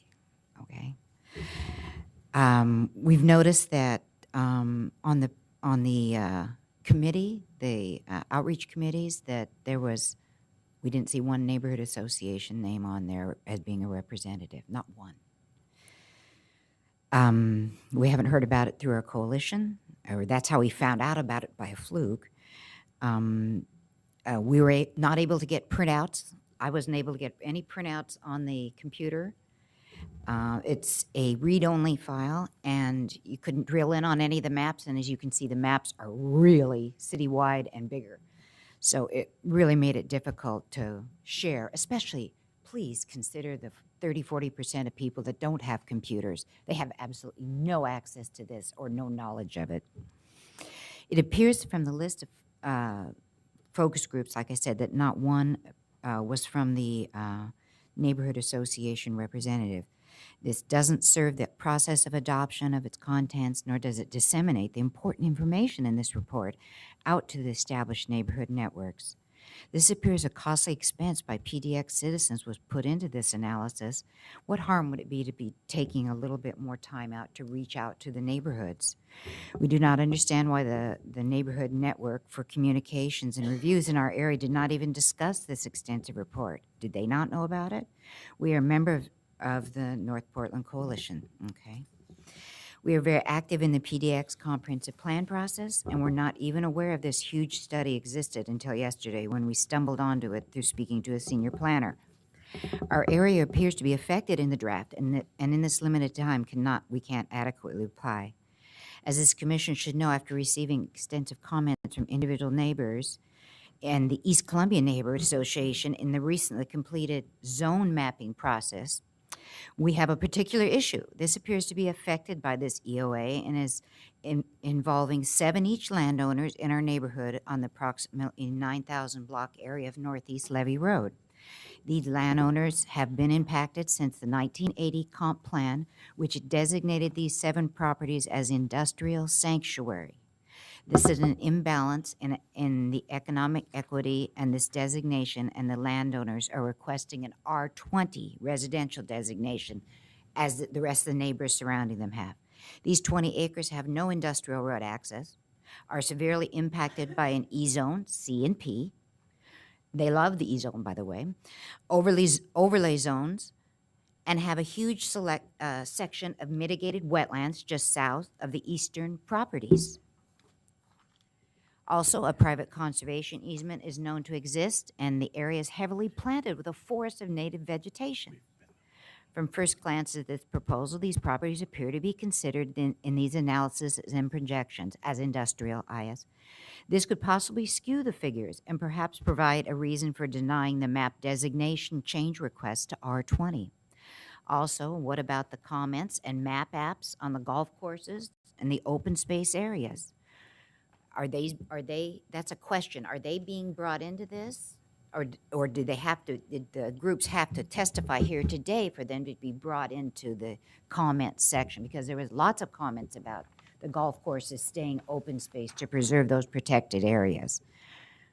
Anybody have a thought on that? We'll ask staff when they come back. Okay. More time is needed to review, and we respectfully request an extension. Thank you. Thank you. Just a quick question. What focus group are you referring to? At the end of the report, we saw there was 58 members of various focus groups. Specific to the EOA? Yeah, and I read down the names and didn't see any neighborhood representative, not one. I just want to know how you escaped outreach, because I know that there's such diligence in reaching out to these community neighborhoods and associations. Joe, could you check that out? I can't figure out how you got under the radar. I don't know either. We'll ask Tom when he comes back up. It just came out in March, is that right? And this is April? Yep. Yep. Did this just come out in March? Yes. And it's April. So that's only a month, 6 weeks? A month or 6 weeks? Anyway, Barbara? Okay. My name is Barbara Kerr, and I am a resident in East Columbia, the neighborhood that Martha is talking about. And I am very concerned about this particular 20-acre parcel. To be clear, I am not one of the landowners there, but just as a resident in the neighborhood and how it affects our quality of life. This packet, as Martha was saying, we've worked on as a neighborhood and as the individual landowners to try to change the designation in the comprehensive plan. Right now it is, I believe it's still farm and forest, or I'm not sure what you call that now. Excuse my ignorance of the land use. If you take, it's RF, yeah. If you take this land out, or to take out the part of this parcel that is environmentally protected, the usable land is considerably less than is being counted as available for industrial use. So it's become part of the number, these 20 acres, but it is not available for that use. Also because the only access is through private property or residential streets. And residential streets will not work for the industrial use, and the adjacent property owner is the only one that could use the property industrially because of the access would have to be through their property. So that is less likely to happen, and they would be unlikely to pay full price because the environmental protection on much of the land and the low market value due to the lack of access. So the current landowners would not be fairly compensated with this designation. The property, therefore, would be worth more to the existing residential property owners or alternate uses such as urban farming than for industrial use. Home-based industry or urban farming production, sales, and transportation of goods could provide more employment than what would be available to this piece that is not usable for industrial. And other uses would be more compatible with the environmental restrictions. For example, intensive agriculture could coexist with the environmental protections and maybe enhance it. Whereas industrial is actually not conducive to the protections that are supposed to be provided on that land. Therefore, the neighborhood has worked very hard, and I just am, again, speaking as a representative, we did not have time to do this all through our proper channels, to see that this industrial sanctuary designation in the comprehensive plan be changed and not be counted as a part of the industrial land, available industrial land. And our concern is that as it goes in on this map, which, you know, we have a lot of those little darker colored areas in our neighborhood, we're afraid that that would be very difficult to undo. So we're making a last gasp effort here to make sure that it doesn't go through on the economic analysis. Thank you. Thank you. Jeremy? Justin, I'm sorry. All right, I've been called worse. Oh, Mike's. All right. Okay, you may remember me and my kids. We came to the comp plan thing, and you guys were many familiar faces that night. It was particularly frustrating that evening, waiting for 4.5 hours to have Paul Van Orden at the 4-hour mark. The guy who's told me to really be grateful for his noise code ordinance, where the use of overlay makes me second-class citizen to it. And not only that, I mean, the guy, penchant for historic revisionism, you won't see my complaint reflect what the realities are on Portland maps, or it might be a transparent government thing. And not only that, you know, he's also kind of a pathological liar, and there's been no attempt to provide oversight from the mayor's office. You know, I'm deaf in one ear, I have a metal port, didn't put my hearing aid on, no accommodation there with logs, with 2 trucking yards, 24 hours. And the last time I saw him, you know, it was like a year later, after the disability specialist told me to go to the comp plan, or not comp plan, but the noise code review board, and to see him actually be there lying again, you know, without any oversight. I realize I'm talking about the noise code, but if you don't understand the need for,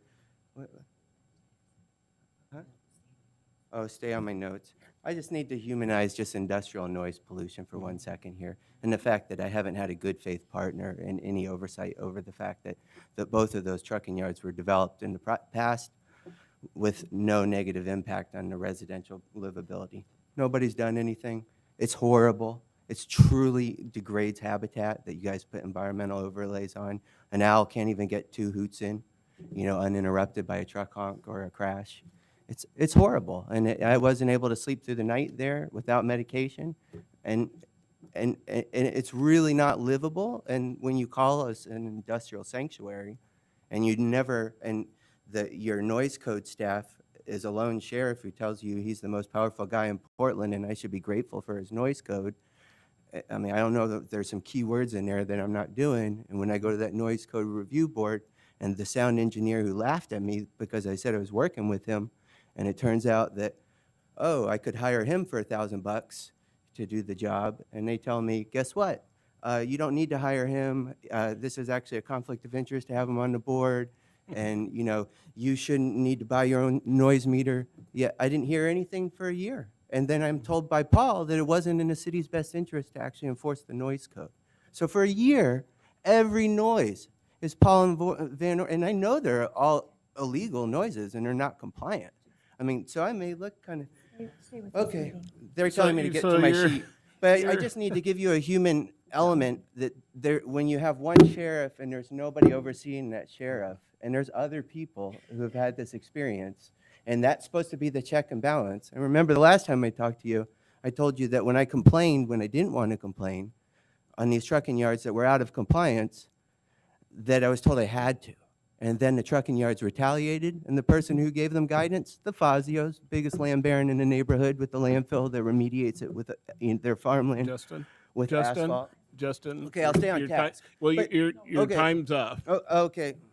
Well, can I just quickly stay to my sheet this time, please? No, Okay. you spent your time. Mike. Well, just appreciate your coming in. You obviously are quite concerned. I do have a problem, however. I have to say that city staff are professionals, and they are not to be referred to as pathological liars. That's not the right way to go. You have a difference of opinion, that's great. I want to hear it. I don't want to hear staff attacked by anybody. Questions for them? No, I think we're good. No, we don't have any questions. Thank you. But I just You're- got to say, you're done, public Justin. servants versus political calculators, because it's a nightmare what you've created, and nobody's owned it. Any other public testimony? Then the hearing is closed. Tom? Yes. Questions for Tom?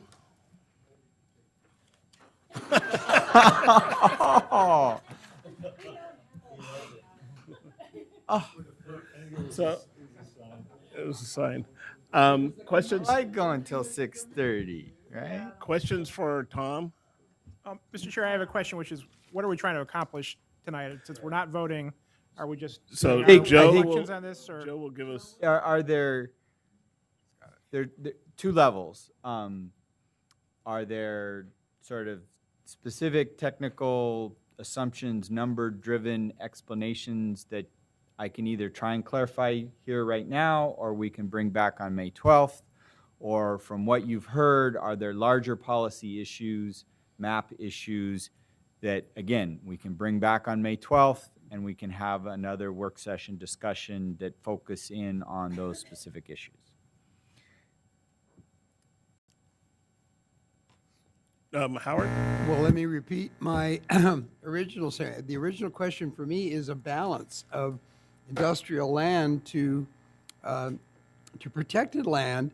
And I'd like to hear more from the staff about creative use of waterways, better ways to compress the industrial land we have into more useful methods that accommodate our environmental interests. I just think there's a real nexus here we have to meet and be very specific about. Chris? So I guess I'm worried we're having the wrong debate.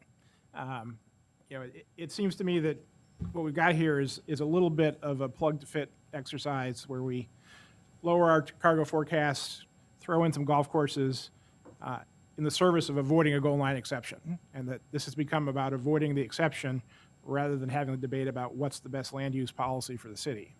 So I'd kind of like to see us go back to more of a medium forecast, take out the golf courses, admit we're going to have a goal line exception, and then talk about, okay, given we have limited land for habitat, limited land for at least harbor uses, somewhat for industrial uses, and talk about how to best use that land. I think that's the real question in front of us, and focusing on not having a goal line exception is dragging us away from the real question we should be answering. Karen? I have a question for Tom. It was stated by the person from PBA that the golf courses have not confirmed their interest to sell, that except for Colwood, the others have not. And there was 132 acres in that put together. Can you comment about the veracity of that statement? Yes, I think particularly Riverside has not. They have indicated that they don't have any intent to sell right now. It's a 20-year plan. Things change. Out of the 124 acres that we attribute to the golf courses, it's like 48 is already in the Colwood. And there's 15 at Broadmoor, and the balance of 75 or 80 acres is tied up in Riverside. So that's how that all breaks out. But I think our, we are looking at the long term and what the opportunities are and how things change over time. And we think that the demand for industrial land and the declining golf participation creates that opportunity. It's not going to happen in the next 5 years. It's their choice. It's not, we do not intend to rezone the land right now. It just makes it an easier path for them to convert when they want to.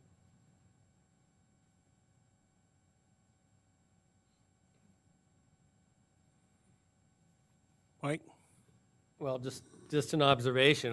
I'm in Chris's camp. However, I also have learned in my 68 years not to ask a question I don't kind of know the answer to, frankly. And that you identified, we've talked about the foundational question, and you're absolutely right. I guess it would be helpful for us as a recommending body to have a very clear understanding of where that path takes us and what the implications are. So we go in with eyes wide open. Teresa? So along that line, is it not possible to go with the plan we have now and then work on the Goal 9 issue through the next 10 years or whatever it takes to have that sort of brought into a reasonable compliance? Well, so I think the challenge is what's going to happen when this goes to LCDC, right? I mean, we now have both sides who don't like it, right? So one of them is going to tell us, at least one of them, or maybe both, will tell LCDC we got it wrong, and maybe it gets remanded back here again.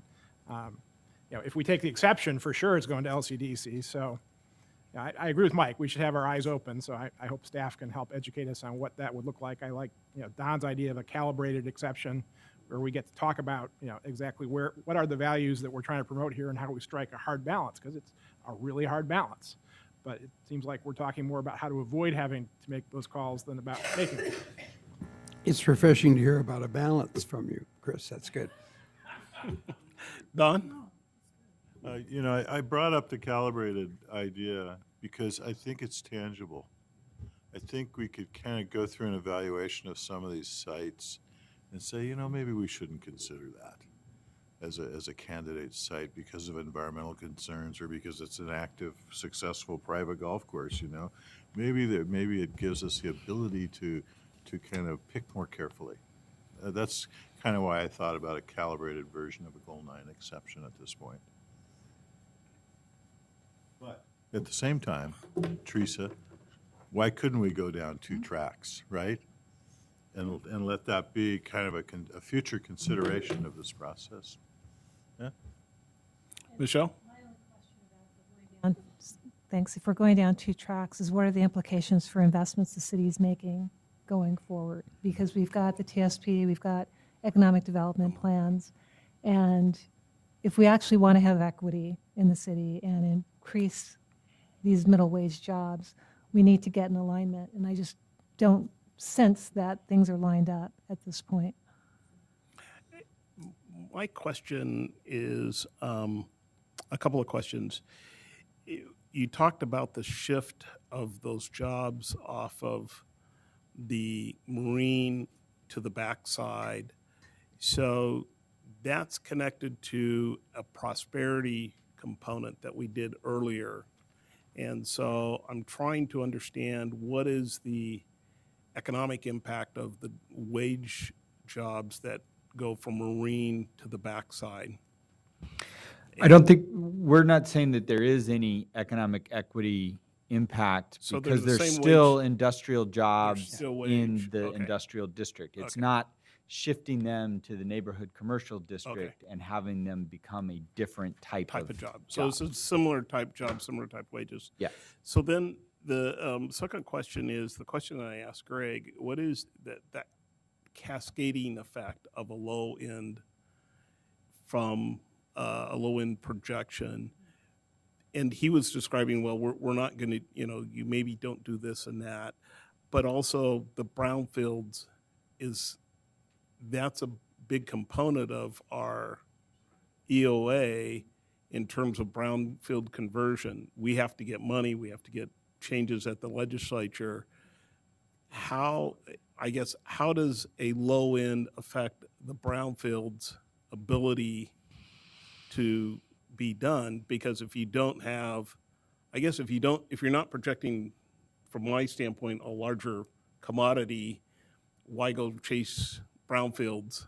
And I'm trying to understand those cascading impacts to kind of, I think what we're saying right now is even with the low end and the 60% brownfield redevelopment, we are still short harbor access. Yeah. The demand, even under the low scenario, the demand is there to drive that brownfield redevelopment.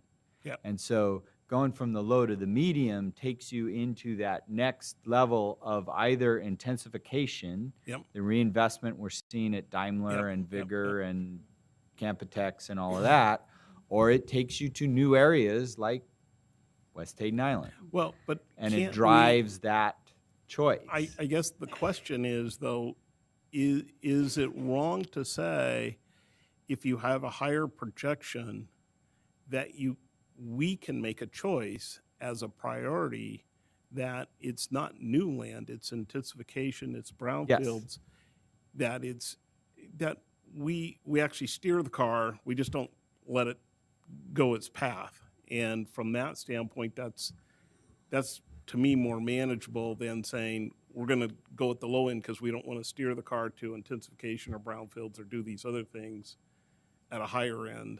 And I'm just asking the question, and how does that look? Right. We can look at the numbers. I don't know if Steve has anything to offer right now, but we could look at, what levels of intensification and value-added throughput you would need to achieve within the existing harbor to get to that level. I would just say you can do that today. I mean, just because by picking a low forecast, that is not a constraint on future business activity in the future, in the existing industrial area. But I think it's the difference between, to me, what I'm hearing from the people in the industrial side of saying, instead of hitting for a home run, you're just going to hit for doubles. And it's short ball versus long ball. And I don't know that. I'm not saying long ball's not the way to go or short ball's the game to play, but it clearly is a more articulated, to me, direction that we need to give around some of these ideas. Mike. Well, Teresa. Go ahead. Go ahead, Mike. Well, what I'm hearing is that whether it's a low projection or a medium projection, it's the same need to deal with the brownfields. It doesn't, by projecting the low commodity flow does not influence whether we're going to go after those brownfield sites or not. I don't get your point. I think it's the issue of, if I'm hearing what they're saying is, if you're saying it's intensification of land and brownfields, how much intensification do you need? And is it 15% or is it 30%? I'm trying to gauge what's the number of what we need to do. And I don't know what that number is. Mm-hmm. Teresa, sorry. So my point, in responding to that about projections, is as a business owner, somebody else makes a projection. I'm not going to actually spend money until I have some trending or something inside my own organization that tells me it's worth spending the money for. So I think the projection is interesting, but I do not think the projection would actually drive an incremental brownfield redevelopment beyond what's going to happen because the business needs it. I got Kat and then Michelle. And then Joe, I'll get Joe too. At the same time, projections strive to be somewhat accurate. And so I guess I'm still a little bit concerned that we're picking a projection that fits potentially a need because we have a struggle here. And so I guess I'd like to start with, do we feel the low end is realistic? If we don't agree with that, let's just admit it's the middle or wherever that is, and then work back from, okay, what does that mean? Does it mean we have a problem with Title IX, Goal 9, sorry? Then let's talk about that. Does it mean you have to increase the intensification of brownfield development to 100%? That's unrealistic, or whatever. So let's work from there. So I think the key for me is let's find the projection that seems correct and work from there. And Michelle? just to add, what I think one of the other concerns we heard was what happens when we get to the implementation stage. So if we do the industrial lands work that we heard about, are we going to have a program that says, well, we had low projections, so we're going to say you can have a lot coverage of 50% and the rest of it has, something that limits the intensification because we did the low density. And so it's figuring out how this potentially plays out in the implementation as well. Don, I got to get to Joe, then I got Don, and then Mike. Well, so when we get back on the work session with this, I think we have a way to frame up these questions that you're asking.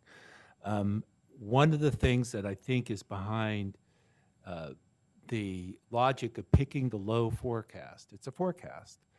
When you look at that forecast, it's made up of a forecast of volumes, a forecast of different kinds of commodities that might be coming through. And so each of these is, depending on what you think you can accomplish, there's some variety there. It's a little bit like you were saying, Teresa.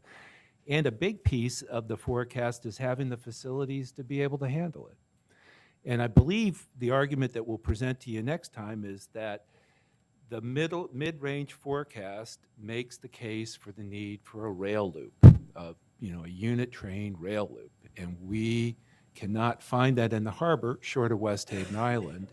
So there's a physical constraint to this too. It's not sort of just picking the low one to make it all work. No, It's not just you, volumetric. in the next 20 years, would you be able to have the facilities to either attract and handle that freight? I think part of our logic, which we'll bring back next time, is,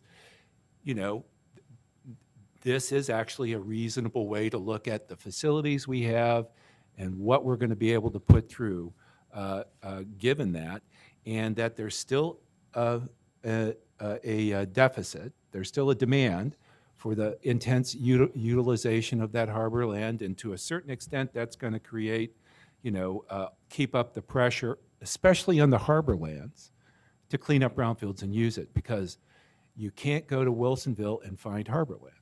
So this particular type of use, Not yet. You wouldn't like the not yet. harbor. But you see what I'm saying? It is a regional economy. Some of our sites are competitive, right? If we can't maximize the Columbia corridor, there are other sites in the region that might be able to take more advantage of that. The harbor lands are different, and the harbor lands is the only part of our forecast that's really affected by the freight commodity forecast. Remember, the other parts work differently. So next time when we come, remember the slide that Tom showed that said, here's our forecast and how all the pieces come together. The Metroscope forecast, the one that was like 140,000 jobs, and the commodities one. And when we put those together and we look at our available land supply, we need to do 4 different types of things to be able to get the land to be there. One includes golf courses, one includes brownfields, one includes intensification, and something else. And a very useful exercise, and with the low forecast, this meets our goal. This meets the game. And that's the other part of the testimony that you all heard, there's challenges from folks about whether or not we actually can hit those sort of targets as well. And that's another whole path that takes us into having to rethink what we really think we can deliver. And it's not just that freight forecast. It's not just the commodities forecast. So all of that is open to discussion. But we have presented a table that balances out right now vis-a-vis Goal 9. And we will absolutely bring back information about what the implications are of not getting there, because because that's clearly an option that you all, what we all need to consider. So what are the implications of that? And so I won't even conjecture about that now.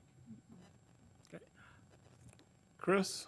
So if in the end this is going to be about a rail loop or not, I want to look at the components of the commodity forecast and what the local value add of those components are. 'Cause- all right.